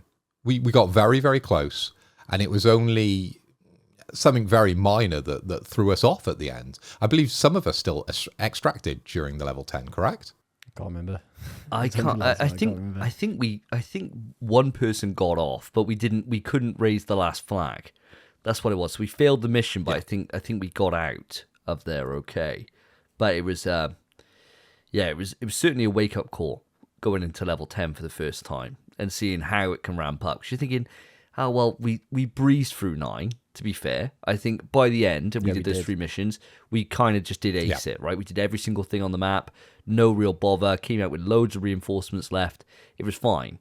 And especially the defense mission. Died like once or twice. Yeah, like nothing. Didn't we? You know, And that was it. we had that defense mission. We were like, right, this is where it's going to get tough now. But we just chose the right things and got the job done, and we absolutely smoked him, right? And then we got into 10, and it was just like, holy fuck, relearn the game. Like, we got absolutely smoked. Like, we got obliterated so fast. And we went back, after you came off for the night, we went and did another level 10, and we did it. And it wasn't too bad. It was just more of a case of just being more aware. I think so. The next time you're on with us, Phil, we're getting that level 10 dub. We're on 10s all the time now. 10s for days. We can't go back. No. It's just like looting. We have to stay at a level. We always got to get better. Yeah, exactly. Always got to just keep nicking better and better things to work up to that washing machine. But yeah, so audience, you shall be hearing more about Helldivers 2 as the months and weeks go on, because one, we got to get Lewis's platty. I feel an obligation now that we got to help him achieve it. We just have to. And secondly, I want to see what's in these battle passes. I want to see what's in these different war bonds, because I've only ever completed the main war bond. And so now exploring another one, it gives me more chance to have a play around with even more guns and more tools and more kit. And ultimately, that's what will keep the experience fresh. So I'll be looking forward to see when this goes. The big thing I think this game needs, though, right now, it needs that third army. It needs that third army bad. I feel like we haven't gone and fought the bots for a while, so that would be quite fun, and that'd be a nice little shake-up. But after we've found our feet with the bots as we have with the bugs, I think after that, you kind of, fatigue will start to set in. So I feel we need to have that third army soon, because that's going to be a fucking wake-up call whenever they come in. Am I alone in that thought, guys? I don't think it's essential just yet. I think they can easily just add more stuff to the Terminids and the automatons. But the sooner the better, really. As long as if it's an option there, it's always going to be an improvement. But I don't know. I don't think they need it just yet. Not until... I think it would do them better to add more stratagems first. Because they've only added like 5 stratagems since launch. They've not added too many. So as soon as they add more, bless, completely fine. And then once we're fully kitted and ready for the next army, because the next army is going to be the worst of all. It's going to be the hardest. Then bring it in. And that might be when we drop it down from 10. We might be doing 7s or 8s on the new army, because I remember that army from Helldivers 1 and it sucks. Yeah, it does suck. Fucking nightmare. Absolute nightmare. All shield stuff. You got to just find things to break shields all the time, if I remember rightly. They teleport, man. They teleport. You're giving me fucking nightmares. How do you feel about that, Phil? What are you thinking? Does it need the new army now? I kind of sit somewhere in the middle. I would like to see some more variety in the enemies that we're against. And it was interesting last night to sort of see the new bugs that were introduced during this patch. And I'm very much looking forward to diving in with the automatons and taking on that rocket launcher tank. I think that's the new addition with the robots. But what I'm really interested in is vehicles for us. Surely we've got to see a buggy soon, haven't we? Yeah. We've got the Mech Walker. Where's the buggy? Yeah, this is the thing now. And if you go back, and audience, I would say if you're getting a bit of fatigue with Helldivers 2, don't forget this Helldivers 1. All right? It is so fucking good, Helldivers 1, and criminally underplayed. So good. And it will give you a good glimpse as to what's going to come over the lifespan of Helldivers 2. Helldivers 1, you had tanks, you had buggies, you had all these cool vehicles. I agree with you, Phil. I think there must be a way that we saw footage of buggies leaked online months ago. Ages ago, yeah. They've got to be coming out shortly. And the things that I would like a way to be able to refill the mech suit. I know this. They probably would never do it. But what I would like is to be able to have a stratagem, which is it takes up like 2 slots, so it's the mech and then another thing, and it's like a reloader. And then the downside to using the reloader is that you then say you call on a supply pod, it uses all 6. So it's really selfish to use, and the rest of the team are not going to like that, and they're going to have to try and work around that. But that would be a way to kind of balance that power. That's what I would like, something like that. Because you could then have a mech user who's not just a limited time, the mech comes out, makes a massive impact and goes. It could be like, this is like the driving force. Because in the original game, we used to run entire missions with a mech. And it was fine. Like, it just lasted. And it wasn't the most powerful thing, and it slowed you down quite a lot. But you could just use it. And it would just be there. It would just seem to have so much ammo in the thing, and it just dominates stuff. Whereas in this, I have it out, it lasts for like a minute, and then it kind of just goes. I think you're right. You are right. But I think in Helldivers 1, the mech was also just better for just squashing bugs. You could just walk over a lot of stuff. A lot of lower enemies, you could just squash them and then waste your ammo on stuff that actually really needed it. Whereas in Helldivers 2, it's more like you just shoot everything. You kind of have no choice because you have to keep that wave of enemies back. So I don't know. I think they were definitely better in Helldivers 1 by far. But I feel like you could bring in multiple in Helldivers 1 as well. Yeah, you weren't like restricted to just the one type. Whereas on this, say you want to reload like the Emancipator one with the autoguns, you can't run that and the machine gun one, which is a shame. Because you'd think, oh, well, why can't I? You know, like, why can't I have 4 mechs across this entire map if I wanted to? You know, like, maybe it would just break it. And there must be a reason there that, you know, Palstadt and Arrowhead haven't gone to that place. But I think with that not being there, buggies would make a massive difference. Because then we could just scoot around the map, get to the place we want to go, and it would just be quite fun to all get in with some people, they're shooting outside the windows, one's on a mounted machine gun on the back, who's the driver? Like, the chaos that would ensue would be class. So I think you're right, Phil. I think maybe extra vehicles and as you said, Spence, wider stratagems could be maybe the lease of life that this game needs at the moment. Maybe it isn't time for an army. You kind of brought me around to that kind of thinking now. I kind of just want a buggy, bro. Just want to cruise around. Or Pacific Drive. I could play Pacific Drive in here, in Helldivers. The dream. You could even go down the track of having kind of like an upgrade path specifically for the vehicles, couldn't you? So if you're saying like the mech runs out of ammo, you could have an upgrade path where you maybe put more upgrades into it, and maybe, as Davey said, it costs a little bit more, but you get a little bit more out of it, and that would help support the vehicles ongoing within Helldivers. There's a lot of ideas here. Palstadt, I really hope you're listening. But I think we spent long enough on Helldivers 2 for this episode. And I think on that note, we'll bring it on to the quick news. Quick news. Quick news, listeners and viewers, and thank you very much for staying with us through the introduction to our show. You have made it through, as I said, to Quick News, where we pick out the latest and greatest from the PlayStation Network to share with you guys. We've each picked 2 news items, which we'll be bringing to you. But to spice things up, we always like to play a little game. We've been playing a lot of word association recently, but Spencer has suggested, because it's been going on and we're getting very good at word association, we should switch things up and turn it into a category-based quiz. So this is how it's going to work. I'm going to name a category. So, for example, I'm going to say football teams. Spencer will say Man United, and we'll say Premiership, just to narrow it down. I don't think we'll go too far into other leagues, but hey, we never know. So Spencer would say Manchester United. Davey might say Everton, and we'd go round like that until we exhaust said category. If someone hesitates or there is a repeat, then there is a mark against their name. The loser of the quick news receives a shot in the dock, as per the rules that we've been following recently. And I'm going to start it off, Spence. As I said, football teams. Let's do football teams. Over to you first. Okay. Man City. Manchester United. Everton. Liverpool. Chelsea. West Ham. Arsenal. Oh, fuck. Brighton. Brentford. Wolverhampton. Not in the Premiership. Are they not? Oh, they are. They are. Shit. I was going to say, yeah, they are. It's Wolves, though, isn't it? Yeah. Yeah, but Carry on. Arsenal. I said Arsenal. Did you? Yeah, I said Fuck. Arsenal. Fuck, I was out. I was out as well. I had nothing else in the tank. I had nothing else. That's my football knowledge gone.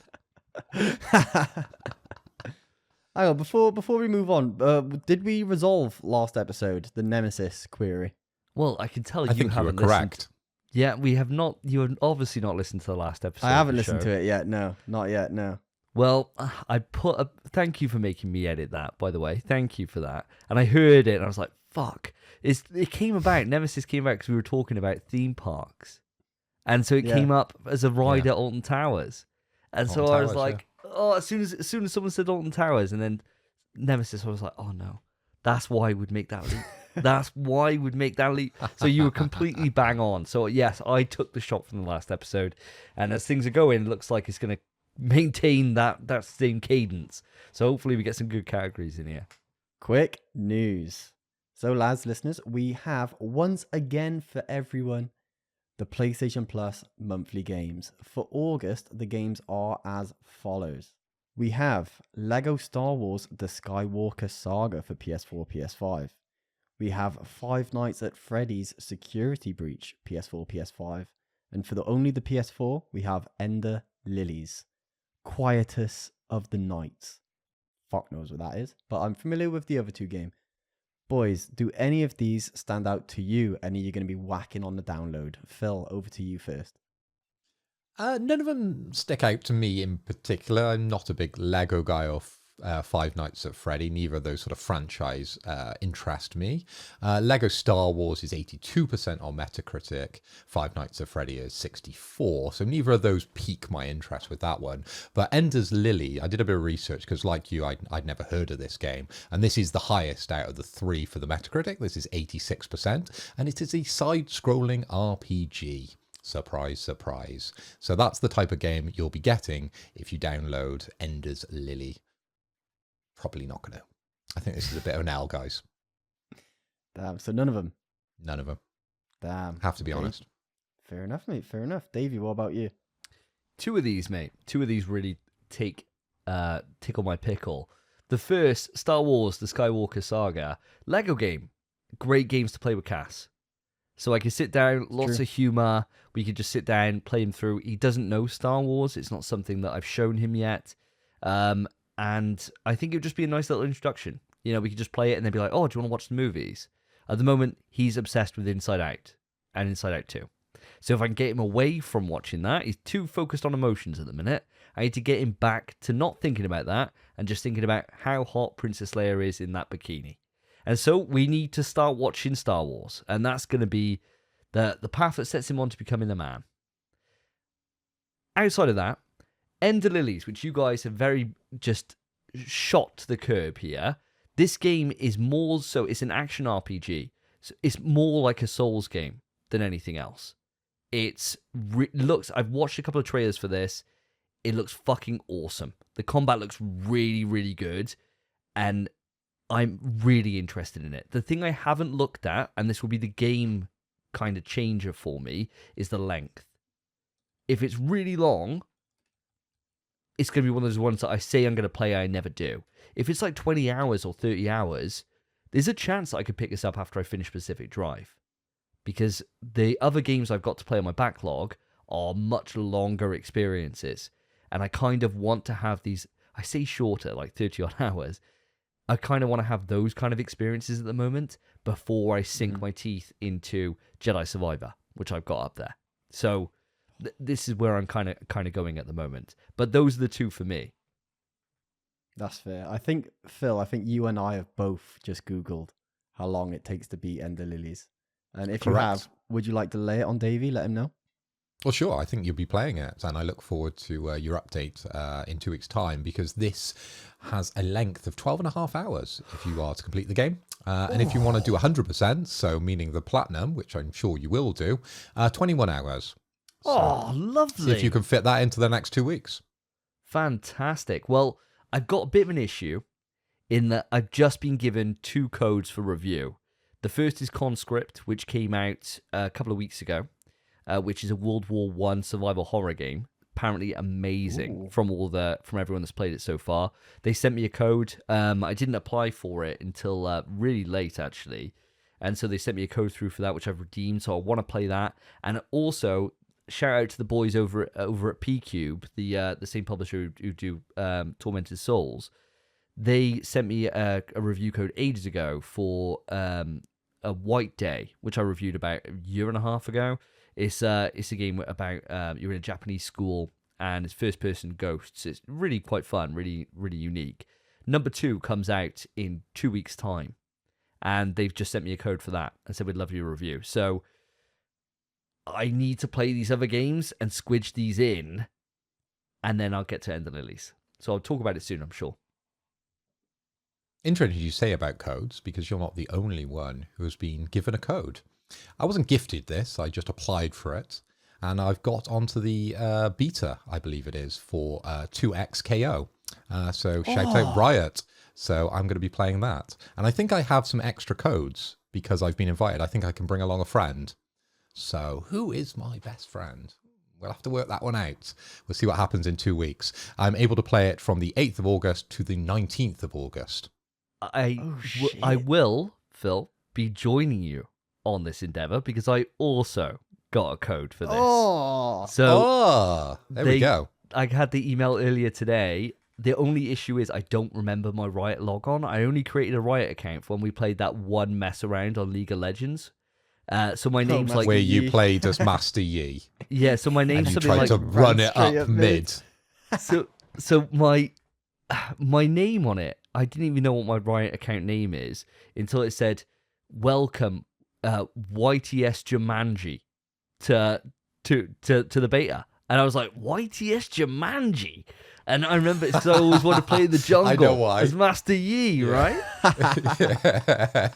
But you didn't even go in the jungle. You went up mid. Never. He's like, why don't people just run straight through? Oh my god! So I've got to just get to the base, destroy the Nexus. Why don't they just go up there? Yeah, What's stopping them? That was a rude awakening, wasn't it? But yeah, so I've got to figure out my password to get into my Riot, and then I shall be joining you on it. So either of us can invite Spence, and we could probably invite Willard as well. It might not be a bad shout because he's mega into his fighting games. I think we can talk about this quite a bit then. So that'd be quite nice. Nice. That's sick. I'm buzzing. But yeah, sorry to derail us quite a bit. Spence, what about yourself? How are you feeling about this list? Right, for me, the big seller is Star Wars Skywalker Saga. I already have it. I've had it since launch. I played it once and it was a buggy mess. So I've never touched it again. I hated it. And it was a shame after watching. I watched a bit of gameplay and thought this game looks fucking sick. And then I booted it and I got stuck in a wall. And I couldn't switch to another character like you usually can. It wouldn't let me do it. So I was just like, oh, fuck this. Uninstalled, done. Didn't even give it a second chance. Because it didn't feel like a fun game anyway. So Skywalker Saga, not a chance. Not touching it. Security Breach, Five Nights at Freddy's. I have zero interest in Five Nights at Freddy's. But this game is a speedrunner's dream. Absolute dream. There are so many glitches and bugs you can exploit to beat the game as fast as possible. So granted, I don't care about the actual game. I might try speedrun it a little bit and see if it's doable on a PS5. Because I think most people do it on PC, where they can alter the frame rate and stuff. But I'd like to give it a go and just see if it is actually fun and if I want to learn that. The big one, Ender Lilies. Before you boys even said, or Davey, before you said it was like Souls, the art just reminded me of kind of like Child of Light or Blasphemous. And Blasphemous is a brilliant side-scrolling Dark Souls-esque game. And it's supposed to be really good. I've not got to it yet because I'm terrible at playing games. But this is just another one that add on to that little backlog of Dark Souls that eventually I'll get to. God knows when. I mean, the next one's probably freaking Lies of P. Then I still haven't done Sekiro. Then you got Blasphemous. You got this. You got... It's a mess. There's so many Souls-likes now. So this just joins the list, but I'm not going to be playing it anytime soon. So regretfully, the one game I might play out of these three is Five Nights at Freddy's. Yes. Ugh, someone's got to, mate. Someone's got to. At least this year. But I will say, I think it's a naff month. I think it's actually a really naff month. For me. I'll say for me. I think, Davey, I think it's actually quite a good month for you. Because obviously you've got Star Wars for your son and you've got Ender Lilies for yourself. So yeah. And these games will be coming to PS Plus on August 6th until September 2nd. So make sure you add them to your libraries. Fucking hell, it's out. They're out now. Never mind. Fucking snatch them up, boys. You got less than a month. Snatch them. Right, moving on. Round to yourself, Davey. My category for you is going to be Marvel superheroes. Oh my bless. God. This will go on forever. I don't think it Spider-Man, will. The Hulk. Spider-Woman. The Thing. Blade. Wolverine. Deadpool. Gambit.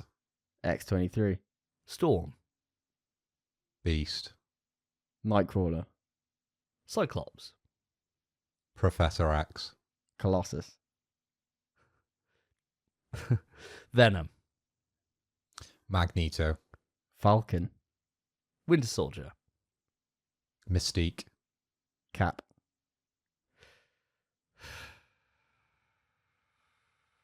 Hawkeye.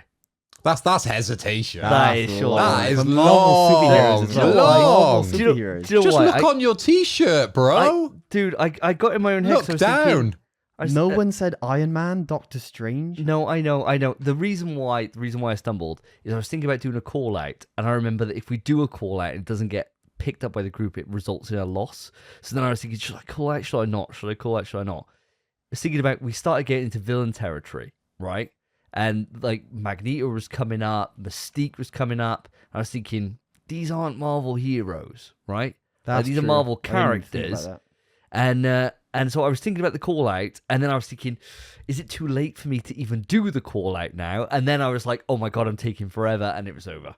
So that was the thought process that went on there. But anyway, quick news. So I got a nice little quick one here. A Quiet Place: The Road Ahead is got its launch date of October 17th. Now, this is a survival game. I'm not even going to say a survival horror. It's a survival game very much on the lines of, say, Alien Isolation, but set in a Quiet Place universe. So it's very much the monsters, the aliens are kind of all around. You got to keep quiet. Everything's around trying to keep quiet as you kind of go around and you craft and there's this whole story around it. I've seen a load of the trailers. There's about 5 different trailers that are out now. Some ranging from a few seconds to some a couple of minutes long, detailing the story, and I'm pretty interested in this. But before I get onto my full thoughts, I want to get your guys' take on this now, if this is something we should be excited about or potentially slightly worried. Now, Spence, I don't know if you've watched A Quiet Place before. I suppose that's probably a good place to start. Do you have any kind of interest in this franchise whatsoever? I like the premise. I like the idea of the enemies, the aliens, whatever they are, the weird lanky fuckers that just listen really well. I like the premise of it, but I've never watched it, and I've never really cared to watch it, even though I love John Krasinski and his wife, Emily Blunt. But it's just, I've got no interest in it. You know what's going to happen. They're going to have to go like, oh, shh, and that's it. That's the whole film. That's the whole film. No, don't make a noise. And I've never cared about it. But the enemies are actually quite cool, and I think they work a lot better in a game format than in a movie format. Because when it's actually yourself trying to keep quiet, damn. Especially if it like listens to your mic in your headset or something. Oh, baby. I think it'd be really cool. I think it's a good concept, and it would excel in VR. It would. And that's one of my biggest shames of this, is I think like in VR, this would really shine. Because you can think like, you know how slapdash you normally are in VR when you're picking up stuff and you're just throwing it, just launching it, whatever. You'd have to completely change how you go about playing in VR. Yeah, you would. You'd be absolutely shitting your pants. And I think like that kind of experience in VR would be terrifying. But it's a shame they haven't gone to that level. It really fucking is. What about yourself, Phil? I know you're not a massive movie guy, but have you seen any of the Quiet Place movies? Have you got any interest in this franchise whatsoever? No. Yeah, no, I'm not too shocked. It's always difficult when it's a niche, I would say niche, because I've never even heard of it, movie franchise. All right, let me rephrase that. It's always hard when it's not like a Marvel movie, because I've seen all those.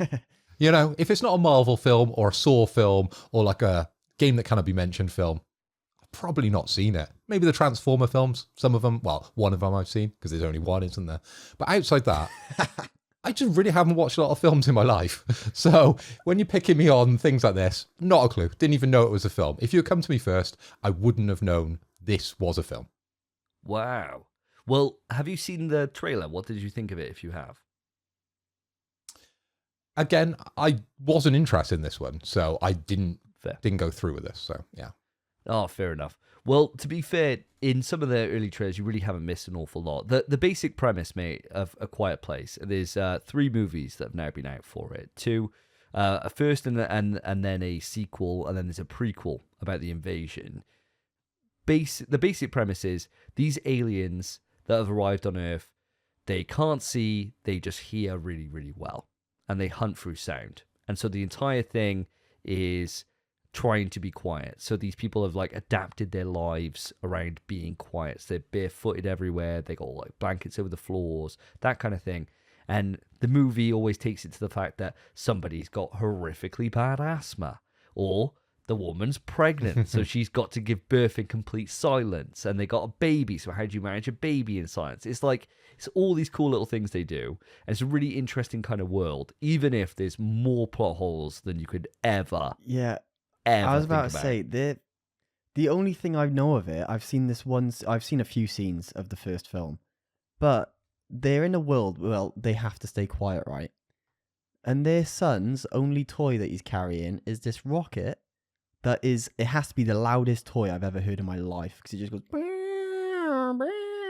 and you've probably seen the scene. He's just stood before the bridge, just with this rocket blasting out sound, going,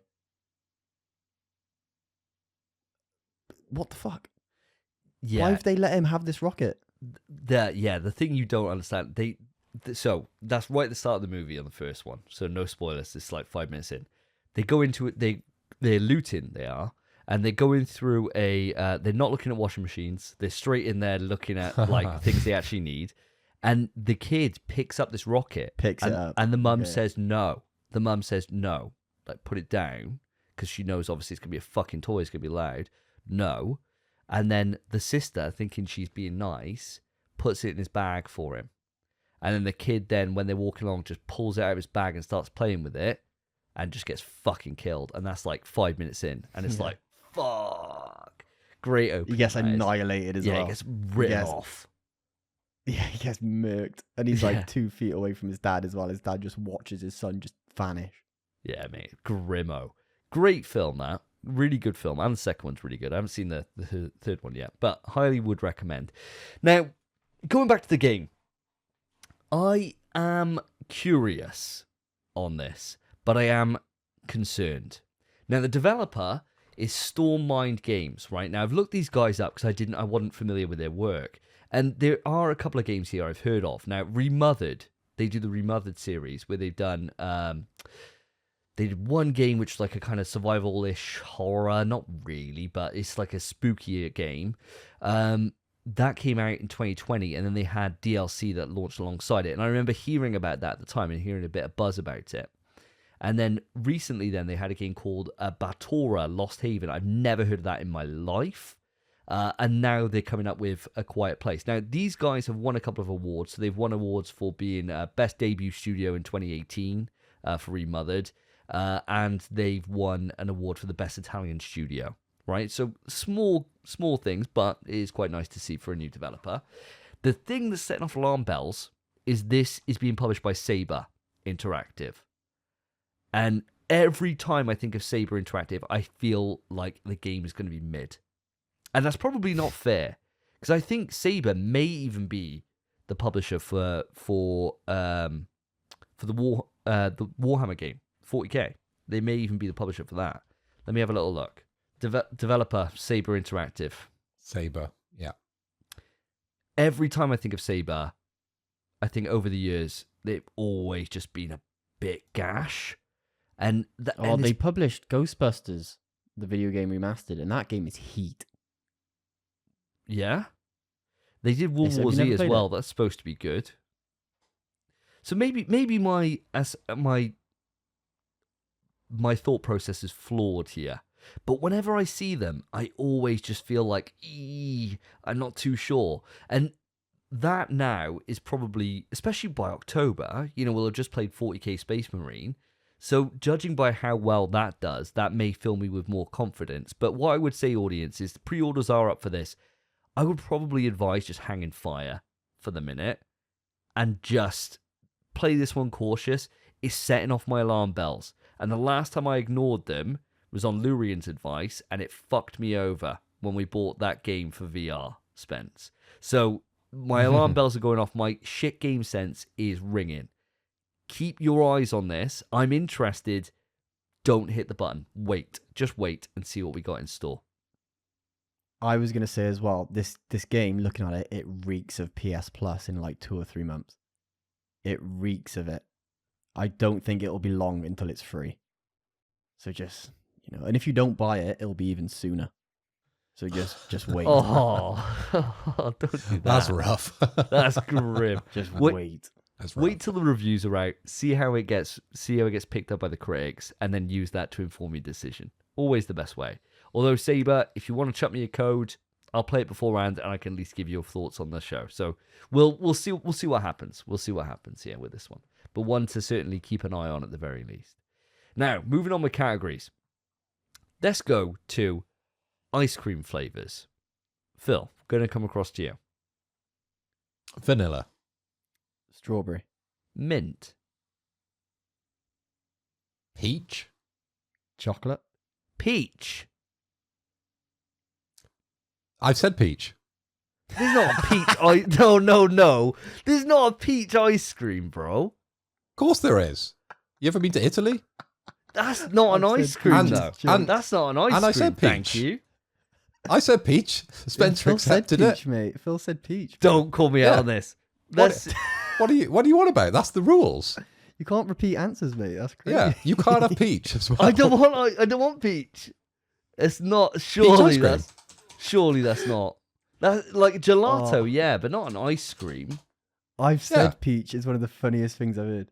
It's the first one that comes up if you Google peach ice cream. Peach Fuck ice cream, quick and easy blender recipe for peach ice cream. Yeah, all right. It's a Show me thing, where I mate. can buy peach ice cream. Peach ice Doesn't matter. cream.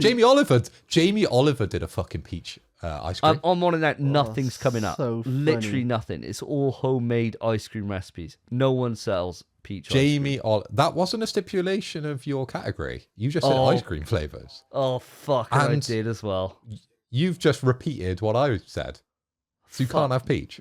Peach. I don't want peach. Fuck me. Do you know what? Fuck it. I'll take the fucking L. I'll be more I was specific gonna on my say- category next time. What ice cream I flavors might you can buy agree in the with you, shop? Davey, depending on what your next flavor is. What would your next flavor have been? Mine would have been caramel. I hate caramel. Yeah, nah. Peach it is. Peach wins. Brilliant. Brilliant. This is going great. This is going fucking great for me. Go on, Phil. Give me a quick news, mate. Okay, quick news. So, IGN has reported, guys, that Game Informer has announced that it's shutting down after 33 years. Game Informer's parent company, GameStop, took to X or Twitter to share the news, saying, after 33 thrilling years of bringing you the latest news, reviews, and insights from the ever-evolving world of gaming, it is with a heavy heart that we announce the closure of Game Informer. Kotaku, as you can tell, I've gone to some very reputable sources here, IGN and Kotaku. They've come up with Game Informer staff were brought into a meeting on Friday. They always start with the doom and gloom. August the 2nd, with GameStop's VP of HR, and in the meeting they were told the publication was closed immediately and they were all laid off and they would be receiving severance terms. Thank you, Kotaku. So for the people that don't know what Game Informer was, or well, I suppose was now.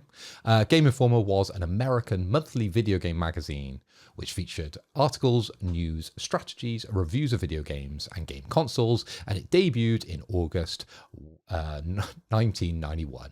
So, a long-running US magazine that has now bitten the dirt. Now, Spencer, you look quite confused when I mentioned Game Informer. Have you ever come across it? Do you know the name? If you have, what do you know about it? And are you sad that you'll never see it again? I was going to say, I only looked confused because I was surprised it's closing. I definitely know about Game Informer. Known about it for years, but granted, I've fucking never bought a magazine, have I? So no wonder it's closing. But, I mean, it's just weird. That's not something I expected to hear today. What a strange bit of news. And I've just tried going to the website as well to double check that I do know Game Informer, and I do. And it's just a goodbye message on the website. How sad. That's really sad. I'm actually really gutted about that one. Game Informer. But it doesn't affect me. So, it is what it is. But I think it's horrible to immediately just be like, yeah, we're closed. Good luck. That is really, really grim. I think at least a lot of the times we talk about layoffs, I think they at least know about it a bit ahead of time. So the fact they've just been cut off immediately, oh, we got a meeting, come in, you're sacked. Damn. That is horrific. I guess it's inevitable with most sort of print media, isn't it, that it would be going this way. And you probably have to think that we might be part of the reason it's going away, because people tend not to get their news these days from going out to WH Smith's and picking up a magazine anymore. They log on to iTunes and they download the PlayStation podcast, the #1 PlayStation podcast from the UK, and listen to their news from there. So maybe we're reporting it, but actually part of the problem. Davey, now you've got rid of Game Informer, how do you feel? I feel sad, to be honest, mate. And I feel much like Spencer that I'm part of the problem here. Because I was always, when I was in my magazine days, and I bought a magazine for PlayStation from the PlayStation 1 all the way up until PlayStation 4. I stopped in PlayStation 4. And that was the official PlayStation magazine. Because I got free demos, I got free stuff like that. Whereas the Game Informer, if I was this age getting into PlayStation, like 1, right? I think now Game Informer would be my magazine. Because it's more adult. It's very much like, it had good journalism in there. The covers were always awesome, though. Whenever I walk past in like Asda or Tesco, wherever it's been sold, I always had a look and be like, fuck me, that's a nice looking magazine. And it looked premium, it was more expensive, it was much more wordy than the rest of them, because it had actual content in it. And it's a shame to see it go, but I can't help but feel that I'm responsible for partly for this, not just because of our show, but because I just never bought into their ecosystem. And it is a shame. I do have to say, though, they were owned by GameStop, right? Yeah. GameStop, I know their stock price is doing well because everyone plays the game with GameStop, right? So every time their business may be failing, but their stock price is doing fucking amazing. I just feel like this is just another death blow for GameStop. And much the same way that game is going out of fashion, is dying before our very eyes here in the UK, with like the things that they can't do. They're not selling used games anymore, and they're closing down loads of locations, and they're fusing their stores into other stores. GameStop over in the States must be going through a similar struggle to Game over here, right? Has to be. And to get to the point where they think, right, well, the return we're getting on this magazine now isn't enough to keep this going, when you think that they may not be growing their subscriber base, but you would have thought they'd probably retain those people that have always bought Game Informer and kind of got into that magazine. Why would you ever kind of want to stop from that when you get to know the writers, you get to know everyone, and you really trust their opinions? I think it's more a insight into the wider company at GameStop and why they need to liquidate this arm to be able to probably keep their company going, or to try and find some new avenues maybe to be able to stretch their revenue growth into. And that's probably the bit that's kind of lost here in this sad news. So I think it won't be long and we'll start seeing even more bad news with GameStop. I think it's only a matter of time. Because like you said, Phil, the legacy kind of media and the legacy ways that people purchase content are going the way of the dodo. Like the printed word newspapers are way down on sales. Magazines are way down. Physical game sales way down. Like all these things will just continue to be slowly eroded, and eventually that's it. We're stuck with what we got. But as you said, Phil, we're part of the problem here. So sorry, Game Informer. Sorry. Yeah, unfortunate news, really. And I've got another relatively negative one to look forward to as well. But just my 2 cents on this one. I can't remember the last time that I bought a magazine legitimately.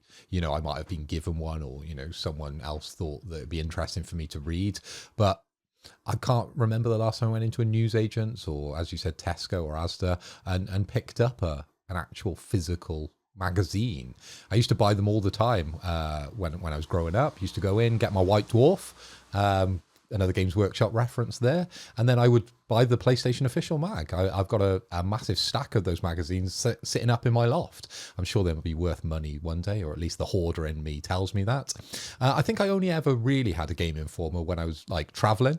So if I was going to the States, I knew there was like an 8 or 9 hour flight there that I could read, and Game Informer was that type of length if you were going to get through and get through that level of content. But I think it will be sadly missed. But you refer to sort of newspapers, obviously.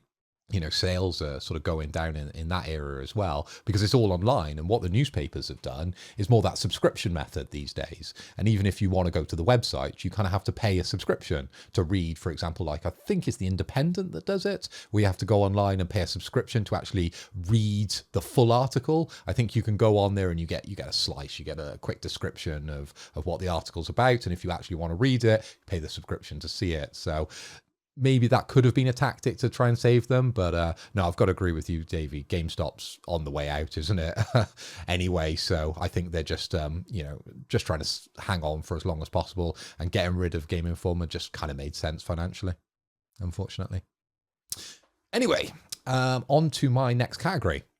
And as Davey is such an expert on League of Legends... No, please, no. I'm getting I think we should do League of Legends characters. Oh. And there's a particular one that I would love Spencer to name first.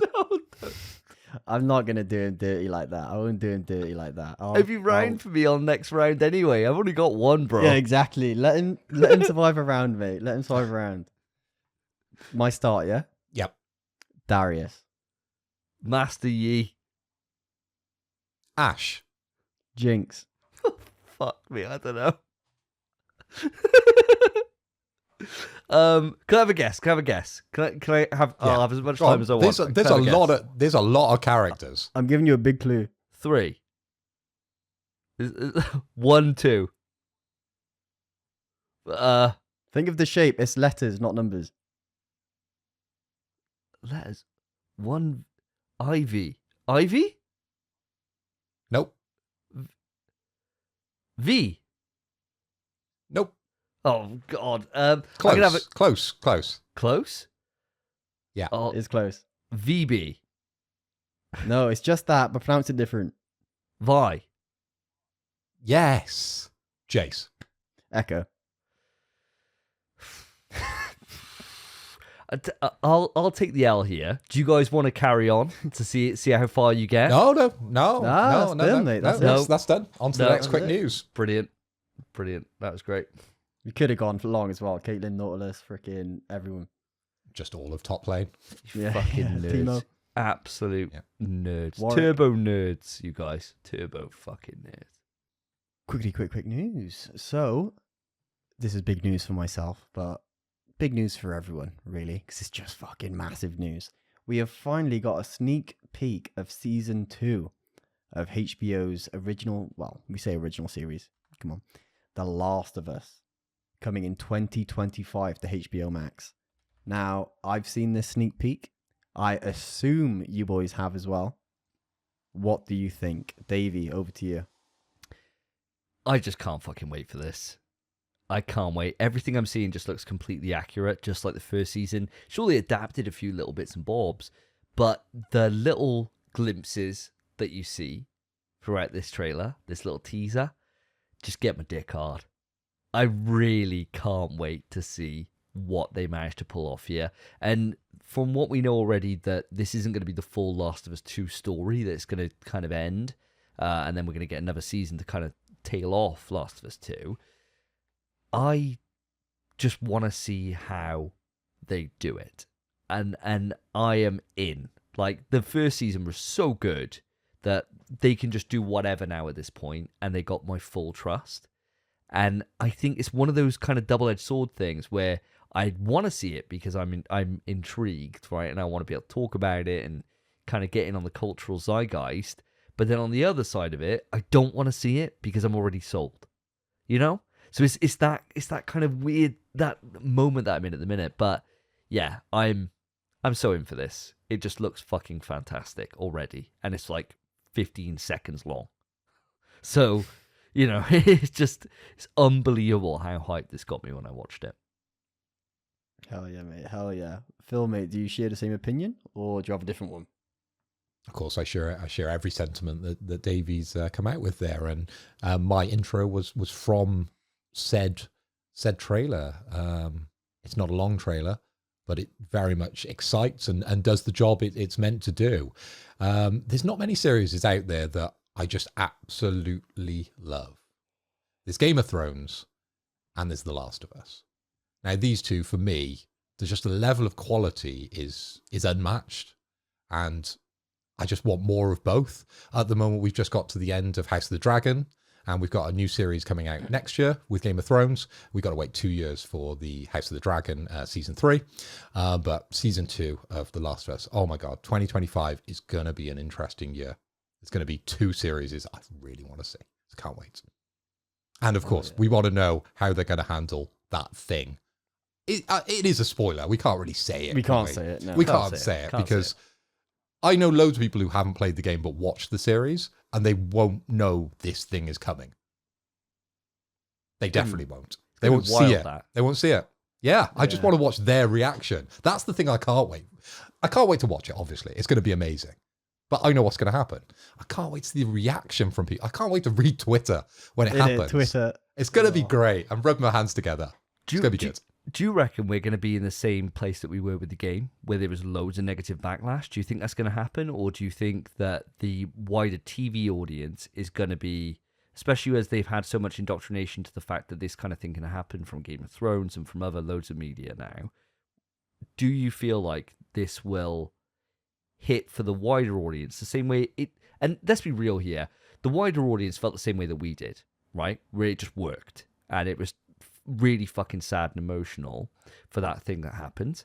But then Twitter was in an uproar, right? And obviously those are the very minor vocal minority. The loud minority. Yeah. Do you think that it's going to be a similar kind of thing? Or do you think that we're going to have just an outpouring of sadness across the internet for a few days? I think because the character will be loved, and I think particularly that actor as well. Lots of people love everything he's doing at the moment. You know, he's on to a winner with a bunch of different things that he's doing. I'm trying to keep this as vague as possible. I've said him, so maybe that narrows it down slightly. But with that character possibly leaving the series, we might see him in flashbacks, you never know. But yeah, I think we're going to get a backlash after that. And I'm there for it, actually. I'm going to quite enjoy it to see how it compares to what we experienced when the game came out. Yeah, I think I feel the same. I think there is definitely going to be backlash. And the thing is different. Game of Thrones, they were able to do it because there were so many different branches. There were so many different families and important characters. This has 2. Like, sure, there's a wider arc of meaningful characters, but there's 2 main characters, whereas Game of Thrones had like 30 or something, and then they'd kill 5 off, and then there'd be more coming in that would travel from God knows where. I think it would be a lot more backlash if it happens in this, which, well, we know it will happen. But I really don't know how the internet's going to handle it. What I'm scared of is people doing what they did when they found out with Last of Us 2 prior to the game launching. I'm scared of people spoiling it for everyone. And that's something I really, really, really don't want to see. That, I think, is the worst thing people could do at the minute. If anyone doesn't know, like if you've got a friend that doesn't know what's going to happen, for the love of God, do not spoil it. Because it's a horrible moment, but it's a special one. It's an important moment. So just leave it. It means so much, and ultimately, I feel like we're in a relatively safe space being on a PlayStation podcast, because it is still one of the best PlayStation games ever. So I would say a big majority of people that listen to us would have played this game. Yeah. But still, we're keeping it as vague as possible. Exactly. Yeah, it's big news. Exactly. No, nobody wants to have, those magic moments ruined for them. And there's a special place in hell for people that go out and do this kind of thing, that just go out and spoil things. And there's accidental spoilers, right? I remember when my sister, with a previous partner that she was with, he was really into his comics, same as I am, and they went to go watch The Amazing Spider-Man 2. Do you remember that movie with Andrew Garfield? And What film? and before they went into the cinema, he said to my sister, he was like, I think this is the one where Gwen Stacy's going to die. And my sister was like, what? What? Like, she had no idea that she dies in the comics, right? Like a pivotal moment for Spider-Man. And he was like, what, you don't know that? Like, this is one of the character's biggest moments. How can you not know that? And she's like, oh, thanks a fucking lot. Oh, and then the entire movie just ruined for her because she had no idea that was going to happen. Whereas everyone else, I'd say, the rest of us geeks, I suppose, would obviously saw that coming a million miles off. And it was just how they pull that moment off is the big thing, right?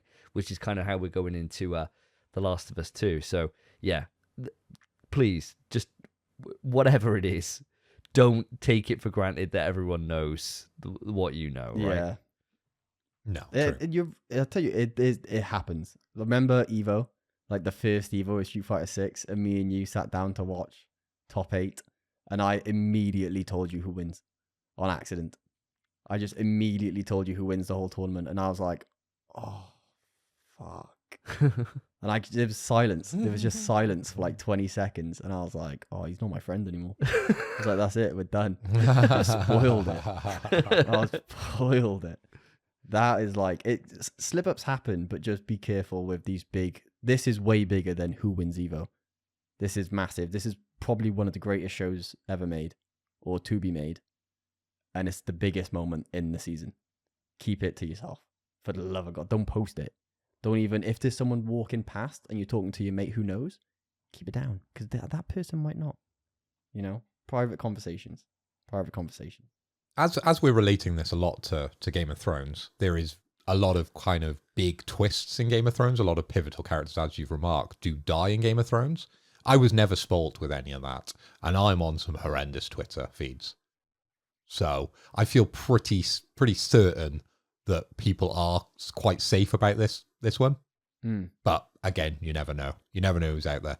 There's a lot of hate for this game. There's a lot of hate, and there will be people who just go out just to spoil it for people. So if you are one of those people and you hate it, just fucking keep that hate to yourself. Nobody else cares, and you're in the minority. There you go. Right. Next bit of news. Hell yeah. So round to you, Davey. My category. Oh, bro. Is going to be... See, you've been stiffed a bit. I'm trying to think of something nice for you. Doesn't matter, mate. At this point, there's no way anyone else can lose this. There's no way. So you might as well just keep it going, bro. Might as well go for stuff I have no clue about.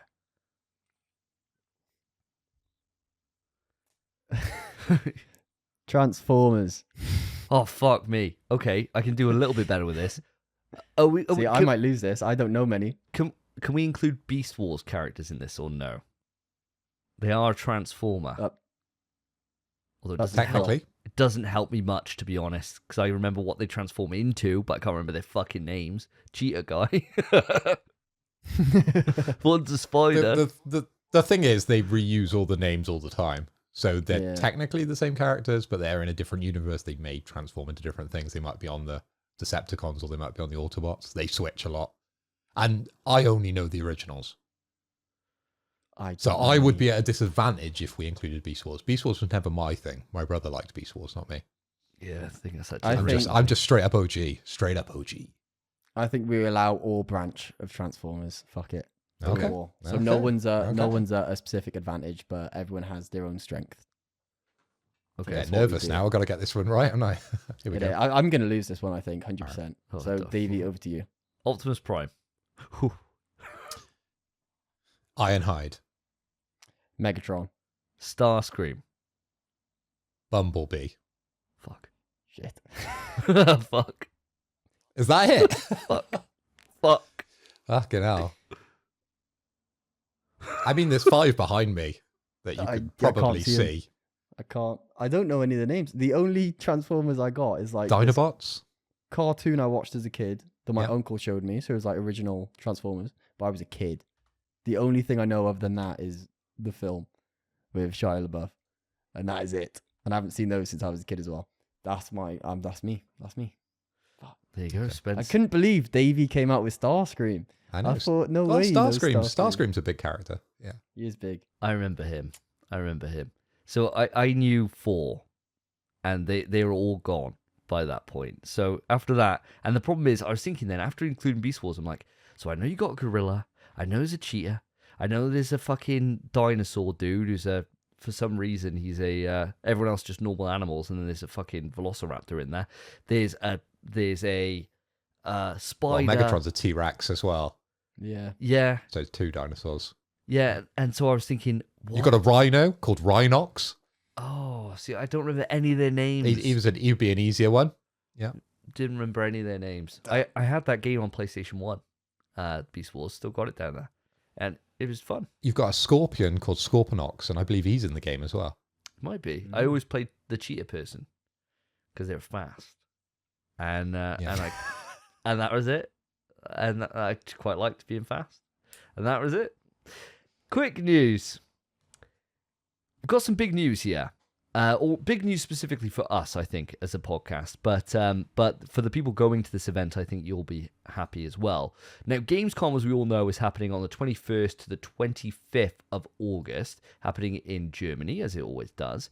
And what's happening this time is Capcom have announced that they are going to be there, as they normally would be, and they have announced the games that are going to be there on the show floor. Now, I'm not going to run through all of these. I think if you are at Gamescom, you're probably going to be the small minority of the podcast audience. Let's just say that there's a big showcase here, a lot of games. The one that I put this in the quick news for is because it is the first chance for anyone who's there. They will have the chance to play as Terry Bogard in Street Fighter 6. Holy fuck. And so it means that I don't have long to wait until I can start seeing gameplay of how Terry plays in Street Fighter. That is what I'm excited about. Now, guys, with Terry coming here into Street Fighter 6, are you as pumped as I am to see his rise to Street Fighter and for him to become my new main the moment he launches in, we're thinking around September. What are you thinking? Phil, I know you've not been on the Street Fighter train for a little while now, but are you excited to see Terry give it to you? I'm always excited to see new things, pop up in Street Fighter 6, but Terry Bogard really wouldn't be the one to get me excited. I would be coming back to see how Bison's playing or Akuma. Those are the bigger Street Fighter characters, right? But Terry Bogard, for me, it doesn't bring me back into the game, unfortunately. But you are mentioning Gamescom, and I think if I wasn't busy at the end of this month, I would very much have liked to have gotten to it. And I think in the future, we should definitely take an MPS We Trust podcast over to Gamescom and even record some content out there one day. That would be a nice little dream, wouldn't it? Next year. Why not? Why don't we put it on there? I know you'll be having your wedding anniversary to contend with, but that happens every year. So does Gamescom. But, this is with the boys. So the missus can, who cares about your first anniversary, mate? It's not a big deal. Yeah, do fuck one. it. Do one. Get back in the kitchen. Exactly. What are you thinking about Terry, Spence? I'm livid, mate. I am livid. I like Terry. I like him, right? But he was added to Smash, and I quit Smash so I could play Street Fighter. It's not why I quit Smash, but I was hoping for Street Fighter to be my next Smash. And in Smash, primarily I played against you, Davey. And primarily you played Terry. How am I still fighting Terry? How? It's been like 4 years. And now we've switched game and I'm still fighting this freaking character who just goes, okay, every time he freaking hits me. Spence, I bet you're glad they haven't introduced Minecraft Steve into Street Fighter 6. I'd be livid. I would quit Street Fighter 6, I think. If they added Minecraft Steve, I'd be done with that game as well. I'd be playing Mortal Kombat 1. I don't want to play Mortal Kombat 1. I'll be playing 2XKO is what I'd be playing, mate. Or Marvel 2 when it comes out. I'd be done. Terry fucking Bogard. I know you're going to play him. I know you will. I think it's cool he's in the game. It's nice that we're getting crossovers with Street Fighter 6. I just don't like that it started with Terry. It's like the first one, and I know the matchup, but it's not going to be the same. It's going to be so different. No. I'm going to be fighting 2 different Terrys. I hate it. The only thing we've seen so far is in the intro trailer for the story. That's the only thing that's officially out at this point. So anything else, there might be some leaked footage or something someone's got, but everything that I've seen so far has just been from the World Tour mode, where you get to see a couple of his moves, but it's not gameplay. You know, it's like just the trailer stuff. But you know, you can imagine.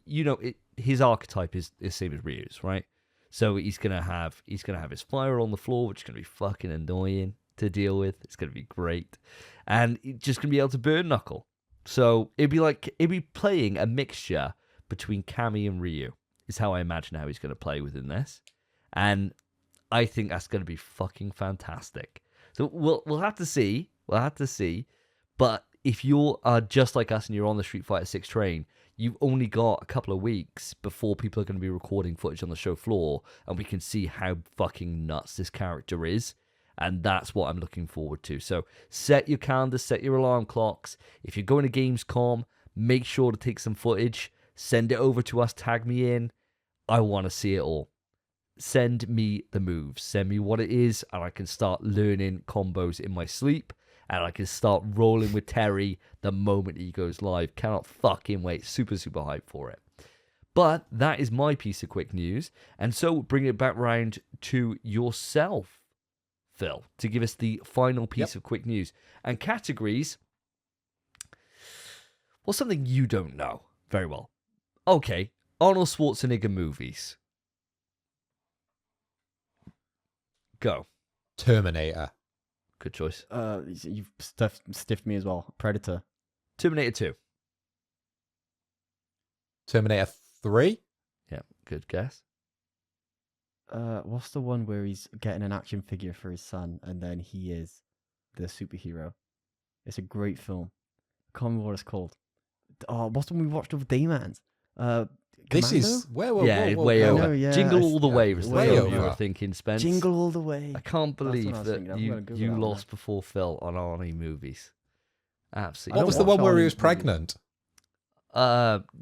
Is it Junior? Is that Junior? Is that what it's called? That was the one I was trying to think of, and I would have stumbled over it. Batman. He's Mr. Freeze. Mr. Freeze, isn't he? Chill Yeah. out. Fuck. Yeah, I think it's definitely. Yeah, Junior. Junior's definitely the one who gets pregnant. Yeah, you got loads of choices, man, for Arnie movies. Arnie's a goat. Whenever I think of him, I always just think of Jingle All the Way. Always. Because I watched it so many times as a It's kid. turbo time. What a great I'll film. watch that tonight. I love that film. It's got a 21% Rotten Tomatoes. Yeah, Have you got it on UMD? Oh, I wish, mate. I wish I did. It's on Disney Plus, apparently. There you go. That's your plan tonight.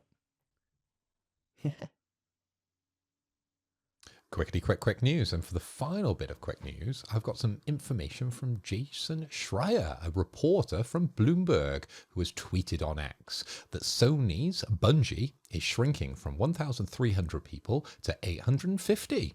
We're getting 220 laid off. We're getting 155 moving over to Sony and somewhere around 75 to a new studio. And he quotes, "Our financial safety margins were subsequently exceeded, and we began running in the red," our CEO Pete Parsons says. And there was a correction straight under his tweet, and he said it's closer to 40 people that are moving from Bungie's incubator team over to the new Sony studio. Now, I've picked out a bunch of comments that were underneath said tweet. Emmy tweets that she was one of the ones laid off, and she was literally hired 2 months ago. Bio says, he thought the final shape did well. What the fuck? Now, that was Destiny 2, The Final Shape, which got 91% for Metacritic and scored me a whopping 22 points in my fantasy draft. Thank you very much. And Tress, the final tweet that I've picked out, she says, maybe take a pay cut, Pete. And that's angled at Pete Parsons, which would be the CEO of Bungie. Now, guys, throwing it back to you for your rebuttal on this, or your opinions on this. How do you feel Bungie has been going down since we've acquired them? And is this news a surprise to you? Spence, I'm coming over to you first. It's upsetting news. I wouldn't say it's a surprise, because Bungie, all they've been doing, sure, is Destiny 2 and Marathon, but I keep hearing hype for Marathon, and I have no clue where the hype's come from. It's the most unfounded hype I've ever seen in my life, because we have seen nothing. Literally nothing. Just like a cinematic trailer. That is it. So I really don't understand why people are bigging up Bungie at all or anything. This kind of just proves my mindset of they haven't done anything since they've been picked up.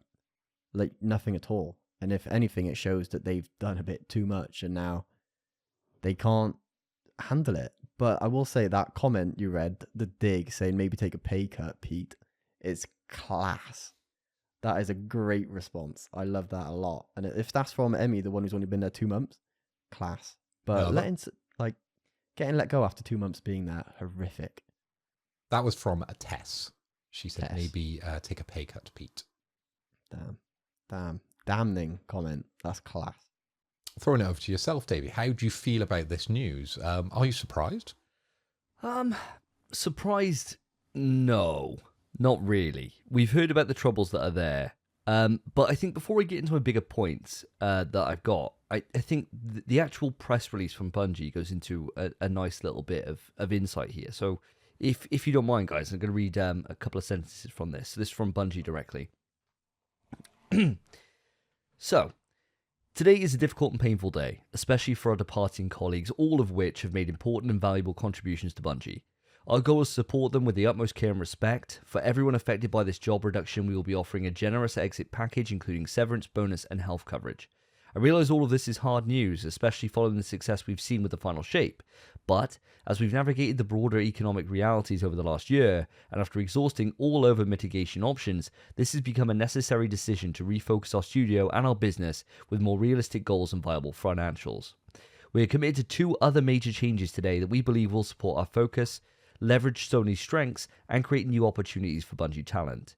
First, we are deepening our integration with Sony Interactive Entertainment, working to integrate 155 of our roles, roughly 12%, into SIE over the next few quarters. SIE has worked tirelessly with all of us to identify roles for as many of our people as possible, enabling us together to save a great deal of talent that would otherwise have been affected by the reduction in force. Second, we are working with PlayStation Studios leadership to spin out one of our incubation projects, an action game set in a brand new science fantasy universe, to form a new studio within PlayStation Studios to continue its promising development. This will be a time of tremendous change for our studio. And then they go into what's happened to bring them to this point. Now, I think Bungie are one of those studios that they were built on a big promise. They were built on a promise of realizing a live service ambition push for the publisher, which has never really come to full fruition. On the back end of that as well, Destiny at the time of its purchase was looking like as if it was a safe bet. And as time has gone on, they've not really looked after their player base, and until the final shape, it was looking like things were just really down and out for Destiny. The final shape's obviously come out of nowhere to be a huge success, much to my chagrin for the fantasy critics. It's backfired horrifically bad for me, as I counterpick that title. But I think you've got to give it to Sony that they gave Bungie as much rope as they could. They were true to their word in terms of saying, you are running your own destiny here. But they gave them enough rope that they end up hanging themselves. As soon as you start running it into the red, what are you going to do? Like, you can't just be like, yeah, they're still fine. Like, the crazy thing would be if they left them alone at this point and didn't do anything. That would be fucking nuts business sense. And we've been saying for a while, whenever Bungie news has come up, that someone needs to get their ass kicked and they need to have changes over there and they need to refocus and get some shit out and really start earning the bank that they were paid. And I think Sony, for all their weaknesses, the one thing they do very well is manage a portfolio of studios. We've had fantastic content out ever since PS3 generation. And sure, this generation has been a bit quieter, but we broke down the difference in PS4 and PS5 only a few episodes ago, and it's not that crazy, right? It's just that we get less titles, but they're of a higher quality, a higher seal of approval, rather than having just a shotgun approach and hoping that some of it sticks. And I think that if Sony now are taking ownership of this, that is good news, because they will steer this to the place that they need it to go. And secondly, to get a new studio form off the back of this from a project that they had working internally is exciting. And we can then see that the fruits of what can come from that when that studio are given their own autonomy to be able to create and see this project through, and Bungie now can refocus under the watchful gaze of Herman Holst to reach new heights that at the moment they've been kind of languishing where they are. So it sucks for the employees. I do feel for them. Much like any time this comes up, it's kind of on them. Like, this doesn't come out of nowhere, and I think they were given enough to be able to try and right the ship. And sure, it might be bad management, it might be bad direction from somewhere, but ultimately, they were given the opportunity to make a success out of this, and they just haven't been able to do it on their own. So I feel like, you know, the hens have come home to roost, if you will. So what you're saying, in short, TLDR, the acquisition wasn't a successful acquisition? No, I don't think so. And I think it's time for them to really start making their bread now. But I don't know what your thoughts are on this, Phil. Well, it's never good to sort of hear about layoffs in any respect, especially a Sony-owned studio. And I remember it was a big scalp, and there was lots of talk, wasn't there? And I think we even did a special. I think we did like a breaking news around the time of the acquisition, and we got a lot of people interested in Bungie coming over to PlayStation. It was renowned as an Xbox, developer. They made some incredible games over their term over there. And now coming to Sony, we were expecting something big. And I think that's what Sony really bought into. And that's where my comment sort of comes from, that this acquisition hasn't been as successful as maybe Sony wanted it to be. I think our initial thoughts when we made that acquisition, I say we as Sony, we as PlayStation made that acquisition, we were hoping that they would get involved with the live service area of PlayStation and really fill that out, either as a supporting role for other studios to give advice, or as a studio that was going to bring out something new, which would be Marathon. But again, it just hasn't emerged. As you were saying, we just need to see something from them. And now they're laying off people. They're cutting down people from 1,300 down to 850. It's quite a knock, isn't it? Off the top end of that. You could put it down to budget, ultimately. That's why they're getting rid of people. But hopefully they've got enough people still there to start to realize some of the big promises that were maybe made during that acquisition to inflate that price that Sony paid out for them. Yeah, 100%. And on the back of that, and I think we've kind of already answered this, but it'd be nice to really just get it ironed out. Potato Chief has written in, and he said, was buying Bungie a mistake? Was it a panic buy from Sony? Does Destiny 2 and Marathon have a future? Now, Spence, going to come across to you first. I'd love to know your thoughts. I don't know. I'm not sure I'd say it's a mistake. I think the reason they bought it, or bought Bungie, was mostly a dig at Xbox. I do think it was. Rather than actually thinking they could do something with Bungie, I think they just thought, if we don't lock them down, Microsoft will. Especially at that time of acquisitions. And maybe, sure, they had an idea Bungie could come in and actually do something for them. But I do think it was a mistake. I really do. Because there's so many better acquisitions they could have made. And so far, like the question, does Destiny 2 and Marathon have a future? Destiny 2 is done. It's done. That's probably the last DLC. They're never going to make any more. The most they could do is just patches and keep bugs out the game. Destiny 2 is probably finished. So it doesn't have a future, no. Marathon, fuck knows if it has a future. There's literally no way of knowing. We don't know anything about it except for the studio is suffering and bleeding at the minute. It's not looking good at all, but we have no concept of how far along development Marathon is. There's no way of us knowing. So at the minute, I would say it's a big flop. But they could drop a trailer randomly for Marathon that proved me wrong. There's no way of us knowing, but my opinion at the minute is that it was a mistake, and Bungie have done diddly fuck since the acquisition. Fair enough. Very damning. What about yourself, Mr. Hoy? Where are you coming down on this one? I think I'd go along the same sort of lines as Spencer on this one, because we haven't seen anything that's tangible. Obviously, Destiny has finished on a bit of a high, which was very nice for my fantasy critic. But outside that, I don't know if that was sort of the price that we paid for them. Was that really worth it? Probably not. Was it a panic buy from Sony? I like the idea that there is that rivalry between Xbox and PlayStation. We play on it a lot. And maybe there was elements of that it is known as more of an Xbox developer or studio. And PlayStation had the chance to say, yeah, we'll take this one. Does Destiny 2 and Marathon have a future? Obviously, as we said, Destiny 2's kind of done now. You're probably not going to earn too much more off that IP, I wouldn't believe. Unless, of course, they're going to go for a Destiny 3, which I assume they might. Marathon, I don't know the future of Marathon. As Spence says, we've seen very little. But you can tell because, obviously, we're getting Concord now, very, very soon. The thirst for a live service game on PlayStation seems to be there. There seems to be a lot of people talking about that area, if not playing it on PC, because I think that's where we get a lot of the stats for Concord come from. People are talking about Concord.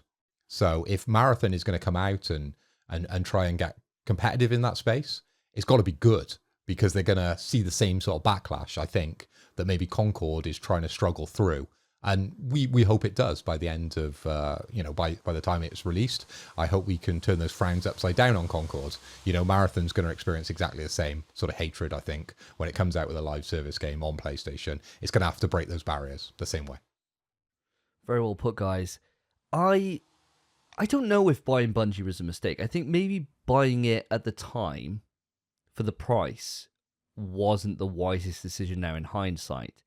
But the thing I can't shake from my mind is we've gone through quite a lot of shake-ups in PlayStation leadership over the past few years. So we've gone through a change from having one boss to now two, right? Two sharing the responsibility. And things have probably changed in the plan that was originally set. Like, live service was supposed to be the big thing. And we've had the first kind of glimpses of that this year with Helldivers and now with Concord, right? But the original plan was supposed to be that Bungie were going to come in and oversee a lot of the live service stuff and to help people out and the different studios. And then with Naughty Dog fumbling the bag with their live service ambitions, you can't really see the work that they had probably put into that product to try and get it to a reasonable standard. Or potentially it was because of the work that they did that stopped that product even progressing further forward and taking up all of Naughty Dog's time. We don't know how kind of involved they were in some of these decision-making activities. But I think it was just a case of, at the time, when you were looking at trying to crack into the live service genre, and you've got a studio with as much legacy as Bungie do, and they're a free man, it's kind of like a perfect marriage, and it's like a perfect business decision on paper to buy them. And you can see why it was such a big deal, because they made Halo 1 to 3 for fuck's sake. They got Destiny, which is doing really well at the time. Why wouldn't you want to get them in the family? This is perfect idea. We don't really have any shooters in the family at the minute because everyone's off doing other fucking things. Let's get them in. This is great. This is perfect. But it just never materialized. And I don't know if that's on Bungie or if that's on changing direction within Sony internally. I don't know. And don't think any of us will ever know that. Does Destiny 2 and Marathon have a future? We've already spoken about Destiny 2. That's definitely on its last legs. Marathon, I think if we get to the next showcase, which is anticipated for, say, September time, October, if we get there and we don't see light of it, we don't see a lick, I'd say that the worry beads are setting by that point. And I'd say that the chances of it having a future are looking unlikely. But I'm still hopeful at the minute. As you said, Spence, all it takes is one trailer drop, and that's it. Kind of worries off. So give it to the next showcase, the next state of play, whatever it is. If there's no sight of it by that point, maybe it's time to start worrying. Well, Lewis, I hope that answers your question. But guys, it's time to report the scores. And there's not much point going through these. I've been fucked this round. Changing the categories was a nightmare. It was a bad decision for me. I've ended up with 4. Phil, you've gone for a clean sweep. You've gone for a 0. Spence, 2. So it is another shot in the dock for me. So far, 2 shots in the dock for me this episode. Not fucking looking good for the next big quiz, is it? Not looking good at all. But let's move it on to the topic of the show. Stop! Topic time! And here we are with the topic, and today's topic is a juicer. We reached out to the audience and we asked 4 questions, and we've got a trio of questions still to cover off. And so, before we get into any of them, it's time to play the jingle.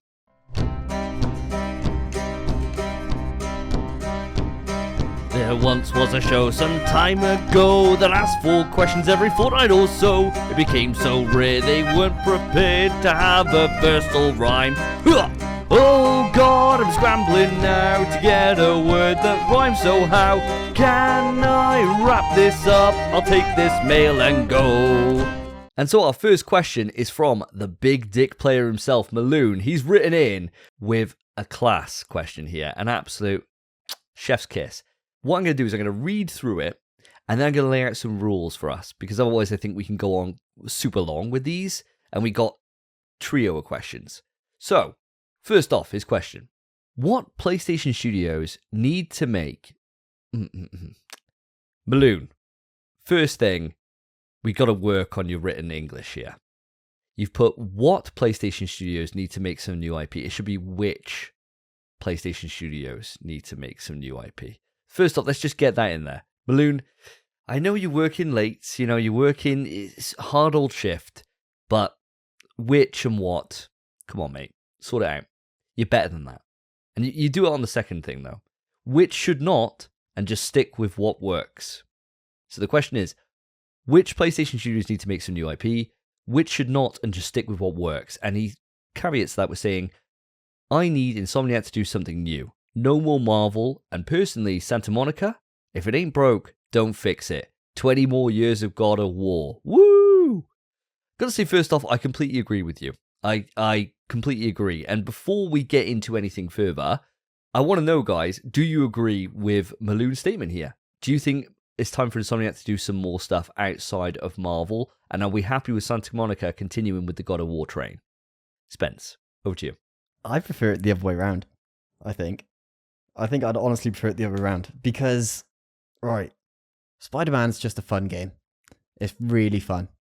Like, you just get to swing around, fly around, you got your web wings, whatever. It's just good. It's just a good time. God of War is something truly, truly special. I mean, the Spider-Man Marvel games are brilliant as well. God of War is truly special. I want to see what else Santa Monica can cook up. More than I want to see what Insomniac can cook up, Oh, I'd be way more interested in a Santa Monica new IP than an Insomniac one. Way more interested. Because if it's on the level, on the scale of God of War, and it's a new IP, oh, what could it be? I feel like I'd love to see it. Oh, wow. I did not expect that. I did not expect that from you. Phil, what are you thinking? Well, if you didn't expect it from him, did you expect it from me? Because I was going to say exactly the same thing. With Insomniac, I love the Marvel games and I love the Ratchet & Clank games. I just want more of those types of games because those are the types of games that I like to play and I do get the Platinums on. But I'd like to see more Marvel games. I'd like to see them go outside of Spider-Man. Obviously, we're going to get Wolverine, but let's keep it going. I would like to see a few more from them and stop dishing it out to, subpar studios and keep it with Insomniac. Be the Marvel studio. Why not? Own it. Santa Monica. Yes, God of War. Great. I'm not the biggest God of War fan, but I do acknowledge it is one of the best games ever made. I'd like to see what else they can do. I really do. Let's go a different angle. Let's do something in space. Why not? First off, I suppose the thing I'll say on this is that you know that no matter what, even if Santa Monica do a new IP, Kratos ain't going fucking nowhere. Like, he's Exactly. the face of PlayStation. So you know that it's going to be like a Naughty Dog situation where they could have still balance God of War, but then have other new projects filtered in. And I think that's fine. I'm happy with that. If it was the case that it was going like old Insomniac and you're ripping out God of War and we don't see it again, fuck no.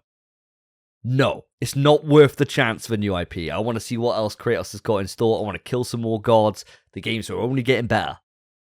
Don't fucking stop. Keep it going. Keep it fucking going, please. Please don't stop. In terms of Insomniac, I think they need to fucking stop this Marvel stuff after Wolverine. Bring back fucking Resistance, for God's sake. I knew it's an old IP, but bring it back. We don't have as many good shooters. We need shooters, man. There's only so long they can keep the Marvel train going. Like, where'd you go after Wolverine? Like, who's fucking cool? Don't want to see a Cap game? No, not really. Iron Man's already in development over a Motive. Who else we got? A Thor game? Maybe. That would be alright. But no, like, fuck no. They got so much creativity in that studio, and they've done it time and time again with Resistance, Ratchet and Clank, fucking now Spidey. I think you can chuck a new IP their way and they'll make fucking gold. They always do. You've said a few heroes there. Yeah, a who new else Hulk would you want? Game. A Hulk game, mate. What are you going to do with a Hulk game? It'd be sick. You never play Ultimate Destruction. It was fantastic. It was fun. It was Insomnia- fantastic yeah, it was reach, fun. bro. It was a fun. It was reach. fun. It was fun. Yeah. You're not wrong. You're not wrong. The best Marvel games have always been just Spider-Man games. Let's be honest. But they could do that scrapped Spider-Verse idea, and they could bring it to fruition. That'd be class. Honestly, I don't have high hopes for Wolverine. I really don't. So you might be right. Maybe when Wolverine comes out, maybe after that, clear it off for Marvel, because I really don't think Wolverine's going to be good. Really? Oh, I reckon it's going to be class. I reckon, it all depends on the violence and stuff, I think. If they get the violence right, and they do that thing that the X-Men Origins Wolverine game did, Oh yeah, the the Raven regenerative healing shit and everything. we're good. So sick. If they do that. The Raven cooked up an absolute fucking storm with that. They cooked up magic. I don't think they realized what they had. Like, that game's so well regarded. But when I was talking about rules with this question, the reason why is I want to hear one studio. I think there's so many studios that we could pitch and say they should do new IPs. I want to hear one studio from each of you for which should make new IP and one that should stick with what works from the studio back catalogue. We can't repeat each other. And we can't now use Insomniac and Santa Monica because they're gone. So we've got to think outside the box a little bit. And whoever goes last does get the rough end of the stick, but I don't mind going last. So Spence, I'm going to come across to you first. New IP? Media Molecule, mate. They got to be doing something. Yeah. Have to be doing something, and it can't be Dreams 2. Oh man, they got to be doing something else. Just put them on anything. A new Little Big Planet. A new freaking what's that PS Vita game? I literally Tear play it. away. Tear Away. A new these are Tear all- Away. These are all existing franchises, though. Oh well, yeah, but just put a spin on it. Call it something else. Just do what you're good at with a new IP. Naughty Dog smashed it with freaking Uncharted, and then they thought, let's do something similar but different. Last of Us. And they used their strengths they've gained through Uncharted to make a fucking masterpiece with Last of Us. Make a good game for kids, Media Molecule. Make a platformer. Make something to rival Astros or something. Make your own version of it. And call it fucking Big Little World or something. I don't know. Just do something that's not Dreams. Do anything. Do something. Do something, Media Anything. Molecule. Anything. At the minute, they're working on nothing. They're sat there drinking tea. Freaking get on your computers and get to work. That's all I ask. Fair. I think it's probably the one that I think all of us would probably jump on. I'm surprised we're not saying they should stick with what works, because that's where I'd argue with this, and I'd say stick and go back to the well, and go back to like Little Big Planet, go back to like Tear Away, and kind of bring those franchises back to reality. But I do like where your head is, and I think ultimately They are the studio that shits the bed the most. Not good. It was No, they shit. They've only colossal shit the bed once. They but it shit was the bed once. colossally bad. It just took them 12 years to do it. Yeah. That's all it is. It's a nightmare. Yeah, absolute fucking nightmare. All right then, Phil. So let's go on to, we're sticking to the new IP question at the moment. Mm-hmm. Where are you going with this one? Okay, so I've picked a PlayStation Sony-owned studio, and I'm going for Housemarque. I think it'd be really interesting to see what their next IP is going to be. Of course, they are the developers of Super Stardust HD and Resogun. Those are the sort of games that they cut their teeth with. But they're most known, I suppose, modern day is Returnal, which you guys absolutely loved. You guys platinumed, and it's a well-renowned game here within the PlayStation Nation. I didn't get on with it, I'll be honest. I did buy it, and it didn't gel with me. But I know it is a quality game. It looks absolutely fantastic. So I know they've got the balls there to make a stunning, amazing, intense. It's going to tick a lot of boxes, whatever they do next. So let's see it. I would like to see the next IP from Housemarque. I tell you what, I strongly disagree. I don't think Housemarque or anyone could announce anything that would get me more excited than Returnal 2. I think Returnal 2 getting announced, I would scream. Ooh. I would explode. I don't know why, because it's not even like my favorite game on the console, but it's just one that really sticks to me. And if they announced like Return to Returnal, I always call it Return to Returnal. Fuck me. Oh, I'd love it. But like you said, they're brilliant at doing new things. So I would also be excited to see a new IP. But if they just left Returnal, I'd be really sad. It's one of those things, isn't it, that their past tells you that they're going to move on. Because they always do. They always do. There's no Resogun 2. I haven't thought about what if Returnal came back for number 2. I've never even entertained the thought. If it did, I would go fucking mental. Like you said, I would fucking explode if they did. But I think on the other side of it, I'm going to explode from no matter what they do. Because Housemarque don't fucking miss, man. They're so fucking good in the gameplay department. And no matter what it is, they always just seem to come at it with just a level of creativity that you don't see very often.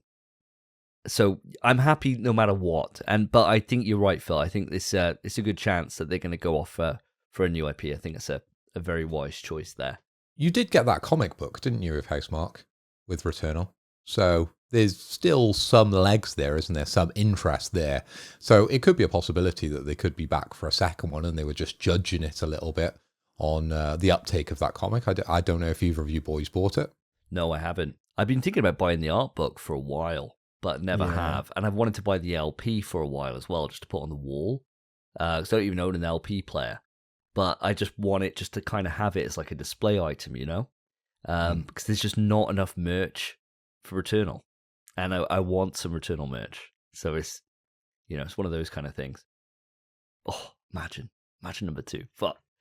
Okay, so for myself, when I'm looking at studios that need to come up with new IP, I think for me, and this could be controversial, I don't think you'll like this, Phil, I want Guerrilla to go and do something new. I think Horizon's already starting to show its age, I feel. And I feel that the magic was lost a little bit with Horizon 2. And sure, I want to see what happens with this next part. And they're obviously doing Horizon 3, right? Because the ending of 2 is going to happen. I kind of want to see what else they got, though. And I think the same way when we were talking about Santa Monica and them juggling 2 IPs, I want to see that happen. And if it's not going to be Killzone, in this reality, it won't be Killzone because it's not a returning IP, because they would be a returning IP at that point. I want to see what else they got cooking. They got loads of creativity. They bring loads of visual flair, and they're always technical showcases for whatever they do. I want to see what else they do when it's not just fighting dinosaurs in kind of mid-combat. I want to see something else. And that's why I'm going for Guerrilla on here. Unfortunate that one, because I was going to pick them for someone that wanted to stay the same, because I wanted to see more Horizon, and I really want Killzone. I really want them to come back and wow us with the same as what they brought out previously, which would be a continuation of Killzone. That would be amazing. I'd love that as well. I think continuation of Killzone would be fucking amazing. But it's now getting to the point where we're so far deep into it, I'm starting to doubt that it's ever going to happen, you know? So I would love it, though. If they went back to the world and brought Killzone and it became like, Killzone, proper Killzone 4, fuck, that would be amazing. Like, that, I would go mental for that. Launch title for PS5 Pro. Oh, imagine. Show off them graphics. That's what they do best. Oh, we need a shooter. Heard it here first. That would be incredible. Oh my god, I really fucking hope so, dude. I fucking hope so. I mean, have you got any thoughts on this, Spencer? Would you be happy for them to move away from the Horizon and Killzone franchises and strike new ground? I don't know. I really like Killzone, but I haven't played it much. I mostly just played the Vita game when I first got a Vita, and it was great, brilliant, loved it. And I don't care for Horizon. So, granted, I want to get to Horizon at some point. I just don't really care about it. I played it for like 10 hours and I didn't enjoy it too much. So, I don't know. I'd like to see what else they could cook. But as it stands, I haven't cared about what they've made currently. So, it's kind of the only option I have. I suppose they need to work on something new for me because what they're doing at the minute doesn't land. Fair enough. All right, so we're back to the second part of Maloon's question in terms of which should not and stick with what works. So which should stick with the current IPs. So Spence, back round to yourself. Blue Point. Oh, Fucking bastard. Blue Point, baby. All they gotta do is just never make any IP. Never. All they do is just wait for someone else to hand them an IP, and then they make it 100 times better, baby. Blue Point are the fucking GOAT. I don't care what they do, because it's going to be new regardless. They're never consistently working on similar things. It's always going to be not new IP, but something we haven't seen in a while, and it's going to be treated with absolute love and care. Blue Point have to stay the same. I think as soon as they start working on their own stuff, and they have to think for themselves, they might start panicking. At the minute, they just tweak the graphics a bit and fix some quality of life, and bang, they're brilliant at it. Keep doing that, Blue Point. Couldn't agree more. Could not agree more. I think they're the best studio at remastering and remaking games and just making them the best possible versions of themselves. They've done it every goddamn time. The Vita port of MGS is fucking incredible. So good, that Vita port. And that was my first ever encounter of Blue Point. And then ever since then, they've just been absolutely blasting the ass out of it. And every time you're like, fuck me, they're so good. And to peak last time at fucking Demon Souls, whatever they put out next, whatever it is, imagine it's the Bloodborne. Imagine, that's what everyone is fucking praying. Whatever they do next is going to be fucking golden. And the excitement of not knowing what they could potentially be remaking is so hype. And no one else, they came out, obviously Konami got the MGS3 remake coming out this year. Am I interested? Yeah. Am I overwhelmed with excitement? No, not really. But if it was Blue Point doing it, yeah, I would be, because it's just got that level, you're in safe hands with it. And I think there's not that many studios that you can feel that kind of comfort blanket over you to know that we're good here. This is going to be fucking sick. And you just fucking know. I don't know what your thoughts are on Spencer's pick here, Phil. I would have picked him for the opposite. I would have liked to see what, they're capable of. And I'm sure they've got a room full of developers there that are ultimately talented, that are brimming with ideas. But unfortunately, because of the studio they're in and how good they are at that specific job, they're just in a box and they can't get out. So it might be frustrating for them at the same time. Oh, God, we got another, Bloodborne to do. God, I don't want to do this. We've already done a Souls game. Let's do something different. I've got this amazing idea. Why can't... No, get back in your lane. Do what you're good at. Stay there. But I'd like to open that box and let them fly. Let them blossom and see what they could become. Maybe they could become a beautiful butterfly within the PlayStation studios. Fuck that. Chain them up. Keep them as that nice little caterpillar. Everyone loves a caterpillar. You put them on your arm, they scurry up, and you think, oh, he's quite tickly. And then you just put him down on a nice little leaf. You're like, I don't care if you destroyed my garden because you're quite cute. Fine. Whereas a butterfly, they can be nice, they can be a bit annoying. It depends what version they turn into. Sometimes they kind of just get in your eyes a little bit. You're like, fuck off a little bit now. Fuck off now. You were nice for a second or two. Now you're fucking me off. So, you know. I mean, anything that flies in your eyes is going to be pretty bad, right? Yeah. It's gonna be Regardless annoying. how beautiful they are. Yeah, that's very true. As soon as something flies near your eye, it's asking to be killed, isn't it? You know, that's like you're opening up to war, really, at that point, no matter how pretty you are. And they're quite fragile. So it's not a long war. Let's put it that way. What about yourself, Phil? Where are you going with this one? Okay, a studio that I want just to continue doing exactly the same thing, and they have been for, well, since the beginning of PlayStation, really. Polyphony Digital, the guys behind Gran Turismo. Why change? Literally, they are the best of the best at making Gran Turismo. They literally don't have any competitors these days. No one's close to them. So why would they ever change? And they make big banks on them. They did an excellent rendition for the VR. You guys both bought it. You both invested in steering wheels and seats and spent all that extra money to be able to race around in your Nissan Micras. Amazing. Just keep going, guys. Couldn't agree more. Couldn't agree 100%. Yeah, Polyphony were going to be my choice as well. Absolutely the cream of the crop in terms of car racing sims. And yeah, why change what you do? And sure, I suppose exactly. You could put the same argument on in terms of maybe some of their devs, but I imagine imagine you'd have to fucking love cars. Like, love cars to get even in the door at Polyphony, and then you get there and you're like, oh, we're taking all pictures of the inside the newest fucking prototype Lambo today. You're like, fuck me, this is the best job in the fucking world. Yeah, it'd be like, sick, wouldn't it? You'd be that kind of guy. You'd have to be. You wouldn't be like, cars are all right. I need a job, I'm going to apply at Polyphony. No, that's like the top dog. Like, you work your way up, working at fucking Codemasters on fucking WRC Rally all those years to then try and get in at the door at Polyphony, right? So you can sit in that fucking prototype car. Like, that's, exactly that. Yeah, they're the best of that. I completely agree with you. What are your thoughts on Polyphony, Spence? I mean, yeah, they smash it every time. I mean, the newest GT is fucking fantastic. And like you said, we bought a freaking wheel. We got the PSVR 2. I adore it. I mean, I get to be in a Ferrari in my boxers, and it feels like I'm there. I'm sure I can't feel the wind on my cheek and all that, and I can't flip people off, but it's close to it. It's close to perfect. And I can't really imagine anyone else doing as good a job as they do. But that's an awful lot of talent to be locked to one IP.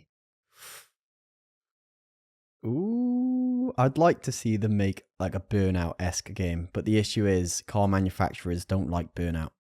So it would never happen. They hate it. It's the reason Burnout died. So just stick to GT. I also watched the movie if you haven't. It's fantastic. It's fucking brilliant. I haven't seen it yet, actually. I gotta watch it. Get to that at some it's point. So good. It does look like they've made other games. There's a game called Omega Boost that they released in April 22nd, 2019, or at least that's what Wikipedia tells me. And they also made a game called Taurus Trophy back in 2006. Oh, so wow. They aren't just the Gran Turismo studio, but they are. They are. Yeah, they are. Yeah, They are. 100% they are. Now, the safe answer for me would be to go for San Diego Studio, who do MLB The Show, right? The best baseball game on the planet. That would be the safe one. But I'm not going to do that. I'm going to go for Sucker Punch. And the reason why I'm going to Sucker Punch is because I feel that they have 3 IP that they do super, super well, being Infamous, Sly Cooper, and Ghost of Tsushima. That's fine. You've done enough IP creation. Just make those 3 games on a rotation, please. That's all I want. Ghost 2 now. 2 or 3 years' time, a new Infamous. I would fucking go mental for a new Infamous. I know it's not going to happen. I would go mental for it. And then, a nice year and a bit later, tiny little team, chuck out a Sly Cooper game. Just to keep us all happy. Why the fuck not? Imagine those 3 fucking IP on a rotation, bro. Oh, it'd be so good. So stay as you are. Don't need any new shit from you. I know you can do it, and I know you fucking blast it every time you do it, but I don't need it. I'm quite comfortable with the 3-course banquet that you're providing me. I don't need any more. So that is why I'm going for Sucker Punch. Spence, you're saying it's not going to happen. I want to know your thoughts. Well, I mean, they're going to stick to ghosts. And maybe... Well, I don't think they'll go back to Sly. I think I was on about this not long ago, a few episodes ago maybe, about how I'd like to see a new Sly. I don't think it's happening. They're just going to stick to ghosts. And I think once they're done with ghosts, I imagine it'll just be a fresh IP. I can't imagine they're going back to Infamous, even though Infamous is sick. It's really good. But I just feel like they don't want to make it anymore. I feel like they were forced to make so much Infamous in such a short period of time that now they're probably just sick of it. So I imagine there'll be a new IP next. But would I like to see a new Infamous? Fucking... I'd like to see just a remake of the first. That's what I'd love. More than anything. Blue Point. Blue Point, baby. Blue Point. Fucking get on it, please. But yeah, I'd like to see Infamous return, but I just don't think it's happening, mate. Not a chance. I think you're probably right, unfortunately. What about yourself, Phil? Well, with Sucker Punch, I think pretty much as you guys do, Ghost of Tsushima is going to be here for the long run. We'll see, 3, 4, 5, 6, and 7 of that series. They're just going to keep peddling that one until the money runs out. Sly Cooper would be interesting if they brought it back, but they need to go to the same sort of levels, I suppose, as Insomniac have done with Ratchet and Clank to really, bring it up to the same sort of wow status. Because when Ratchet and Clank came to PS5, it was a big deal.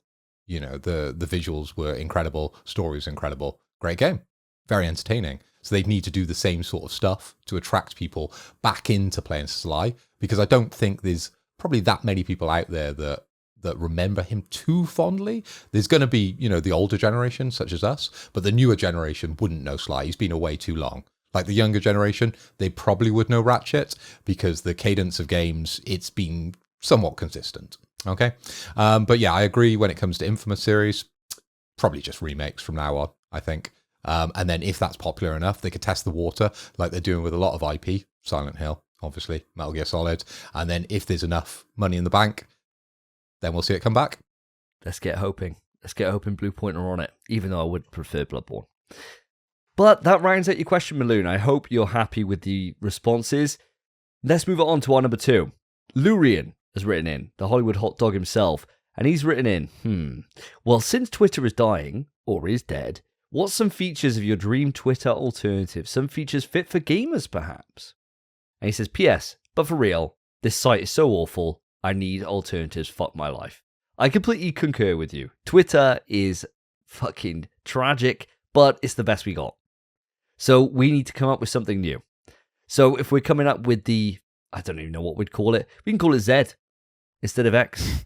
It's later in the alphabet and it's better, surely. Last of its kind. Oh, there you go. So what would we have? Spence, over to you. What would features of your dream Twitter alternative be? I don't use Twitter now. What do you need? What would it take for it to get you? You like TikTok, right? Is that? I don't use TikTok much either. I just check it every now and then when I'm having a poo. I don't know. Mate. It's the same as Twitter. I don't use social media anymore, really. So for me,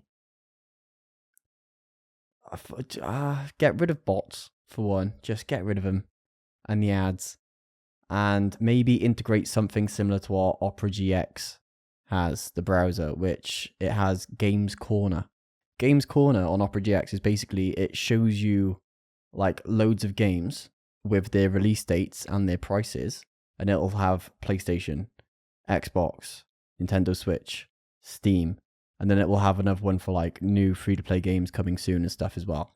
And it's just information immediately thrown at you. And it's not like bullshit recircling clips, oh, we're all just innocent men. It's actual new information that you get every day. That's what I'd like to see. Not just the same. I love that clip. I love that clip. I watch it every time as well. I follow a page that just posts it every day. So it's my fault that happens. But just new information. Once I've seen something, don't show it to me again, because Twitter has this big issue at the minute where you can scroll and then scroll again and you'll see the exact same tweet. It's a mess. And now you just get people put onto your feed where no one's liked it or retweeted it and you don't follow them, but they're just showing up for no reason. Just get rid of all that. Just make it Twitter before it became X. That's all it needs. So you return to the past. Fair enough. Okay, what about yourself, Mr. Hoy? Where would you go with this?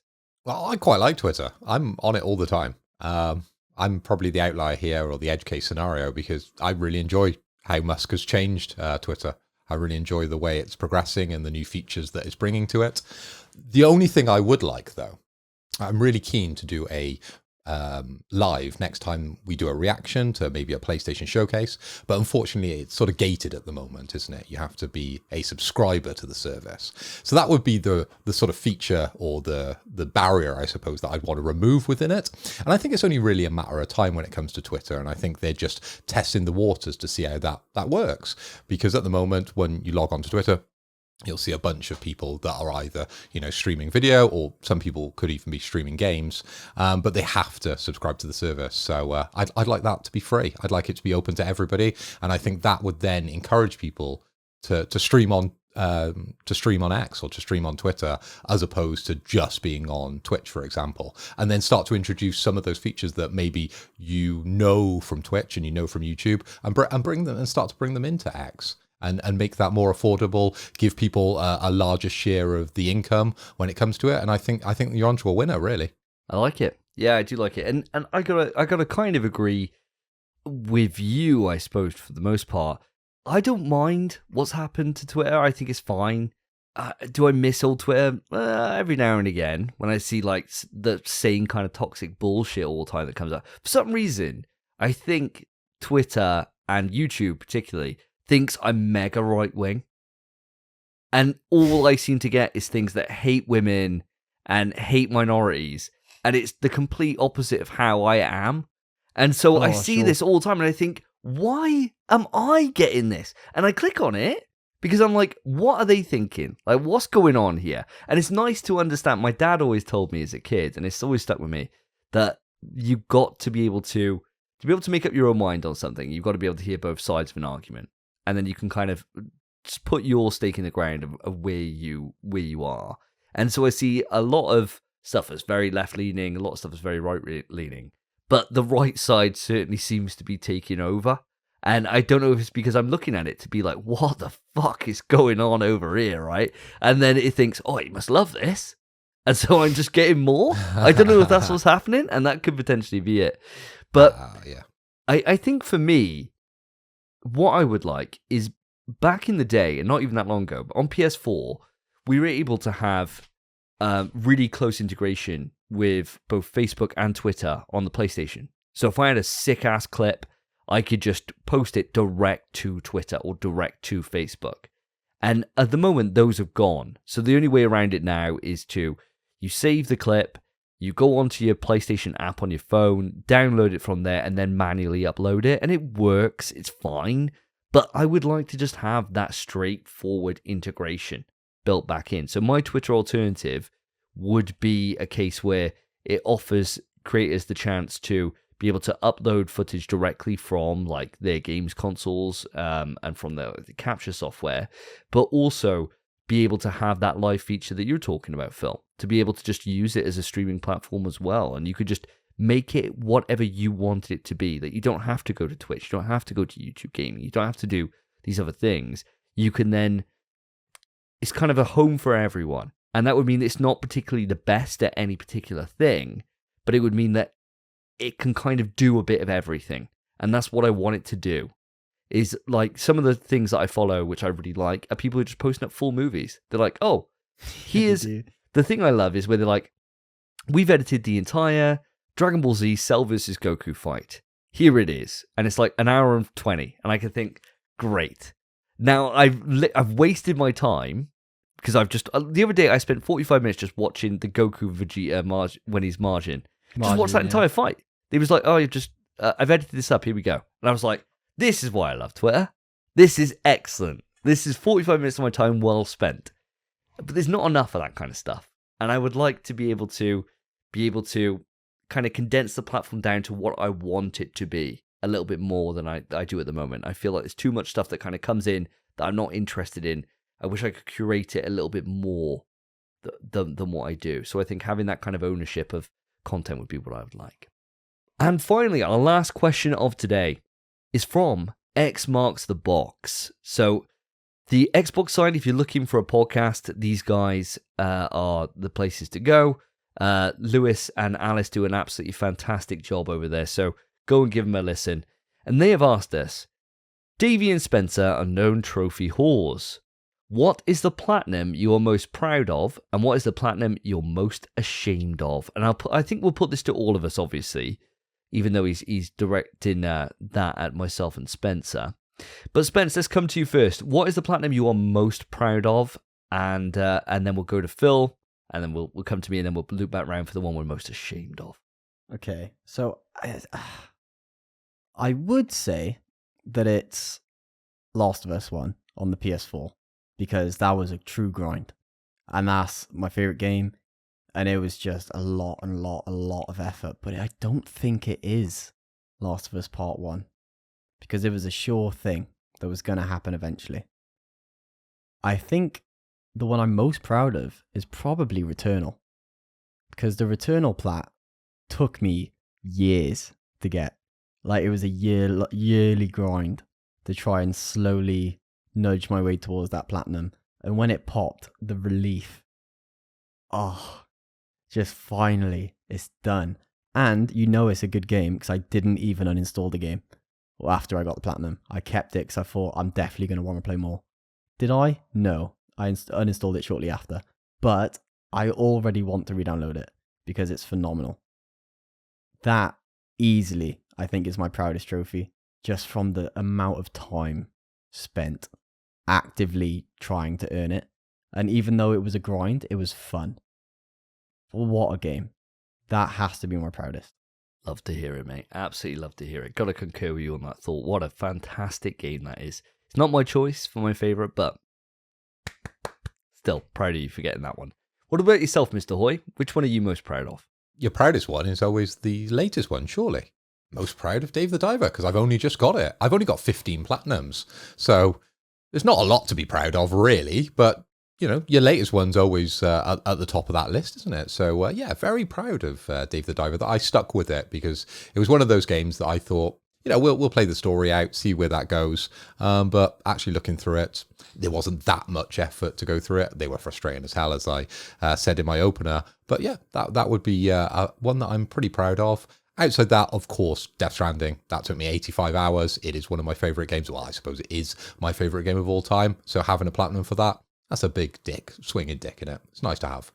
It's a lovely one, mate. Lovely. And it's one of those ones that I know I'll get to at one point, just not now. You know, maybe before number 2, I'll go on and polish off my plate, because I'm not far off. But really well done for that one. Love your list, guys. For mine, my most proud, I got 2 that I'm really, really proud of. The first is Resistance 2. It's the PS3. It's a fucking mega grind. Super rare platinum. It's at a 0.2, I think, now. These days, it used to be able to 0.1. You just had to play loads. 10,000 kills. So it was a lot of playing online. And I just got so fucking cracked at it. And it was just one of those things that everyone had dropped it by then. I was still going. I just loved it. And I was just so efficient. I was having fun with it, even though I knew it was just a grind. And I just wanted the platinum trophy. But when it popped, I was so fucking happy. So that's one. But in terms of one that I got a buzz out of it for it being really difficult, is the Hotline Miami 1 and 2 platinums. I loved getting those. I got them on my Vita, and it was one of those things where I would go to bed, play a little bit, wake up in the morning, play a little bit. And it was one of those ones I was just ticking away at, and then it just grabbed me. And it was like, no, I got to get good. Like to S++, all these levels, I just got to run it. I got to know it. I got to fucking live and breathe it. And achieving those and getting it so it's such a slick run through every single level, and knowing it, every single spawn, and knowing the best way to be able to, when do I need to throw the weapon, when do I need to kill this guy, when do I need to burst through this door, beat this guy up. All that, all the intricacies of every single level and learning them was a real challenge. And I feel proud that I got them, even though they're not rare platinums. I think they're actually like around the 1% marks, around about there. But I was really happy with them, and I'm glad I've managed to 100% platinum that series. So great games. Now, in terms of the one we're most ashamed of, now, Phil, you might be lucky on this list because you might not have any that you are ashamed of, but I know me and Spence, we definitely got more than we can count here. So let's start with yourself, Spence. What's the one that is the one you'd rather forget about? Okay. I've got an answer immediately, and it's probably not what you expect. There's a lot of shovelware in my list. My name is Mayo, Chicken on the Run. There's Barry the Bunny, Waifu Impact. There's a lot of nothing. A lot of really shit platinums. But the one that I'm the most ashamed of is actually probably My Friend Peppa Pig. Because that game was arse as well. That game, it was the most nothing game. You just walk left and press square or X. And that is the whole game. And it's like an hour and a half platinum of just doing that. So I'm thinking, Genie in my Szechuan sauce, that's at least fun. It's a funny thing and it's weird.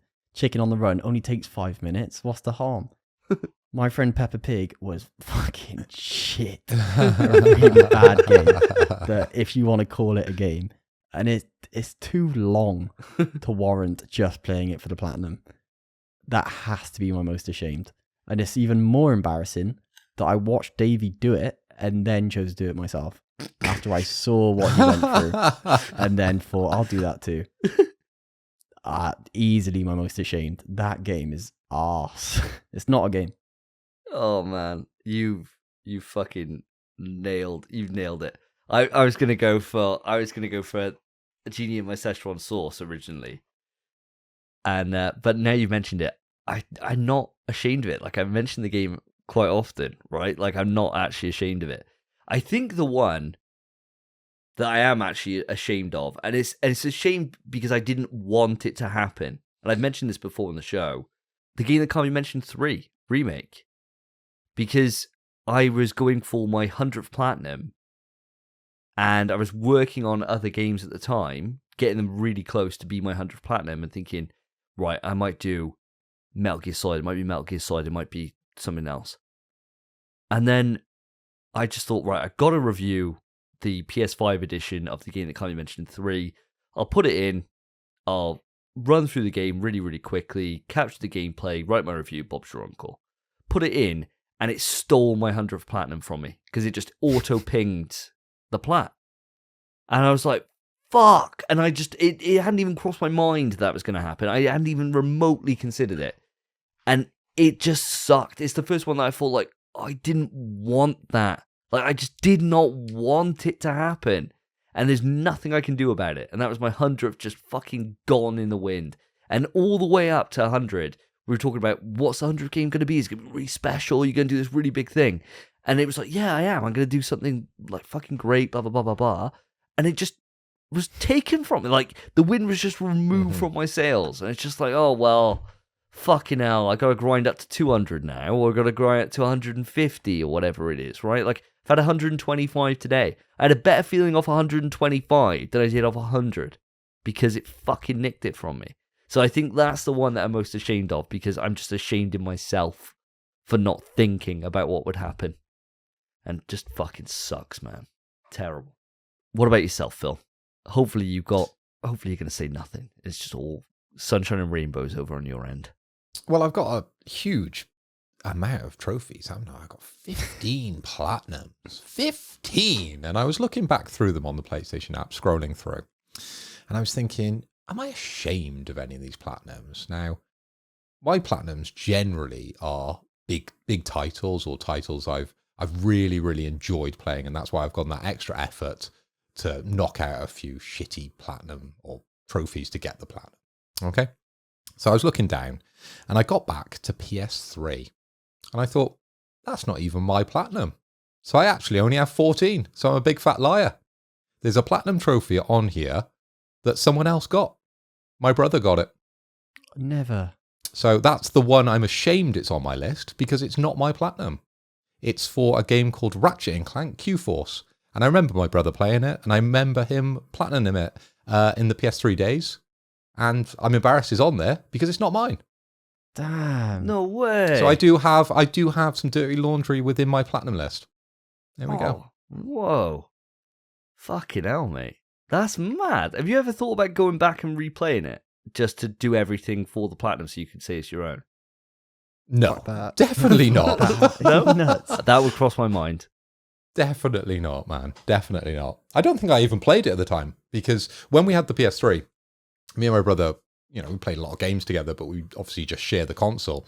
And we would buy separate games, and he would play and I would watch, and I would play and he would watch, etc., etc. And that's generally how we sort of consumed games back in the day. And I remember Ratchet & Clank was his series before I took it over when he moved over to PC. And that was his platinum. So yeah, I never even played that game. Oh, mate. That's a sad. shame. That is I know, sad. sad. It really is Yeah. sad. So Yeah. unfortunately, you can't delete platinums. You can hide them, can't you? Yeah. But it still becomes part of your list. It does. It's still there forever. So it's still going to show 15, even if I do hide my brother's shame. Oh, bloody hell. Well, that's a very negative end to this podcast, Yeah, I'm isn't really gutted that we saved that for last. it? Yeah, maybe we shouldn't have. Oh, well. Well, there you have it, listeners. Those are our trifecta of questions. I hope you enjoyed them. If you want to take charge of the show, if you want to put your questions up to us, then the best way to do it is to reach out to us on X. That's probably the best way to get us, at In PS We Trust, or hit us up on email, pswetrust@gmail.com. Either one, you're going to get through to us.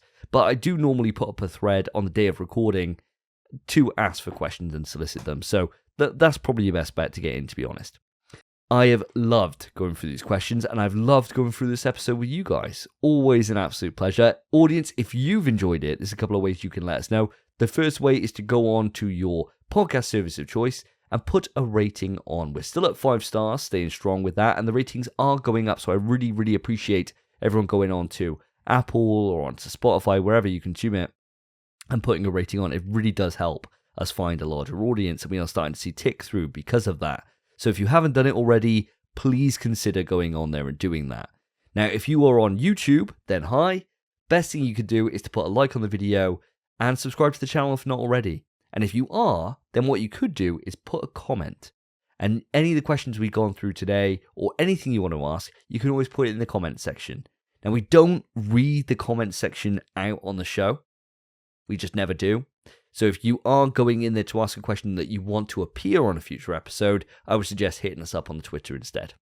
But guys, that brings our lovely episode to a close. As I said, it's been an absolute pleasure to podcast with you boys, as it always is. I have been Davey. I've been Phil. And I've been Spencer. Take care, guys. Peace. In PS We Trust is hosted by Davey, Phil, and Spencer. You can write into the show via our email, pswetrust@gmail.com. Our Twitter is @InPSWeTrust. To find each of us online, follow our Twitters, @SSJDavey, @PhilipHoy, @SpenPie_. Thank you for listening. Take care of yourselves, take care of each other. See ya.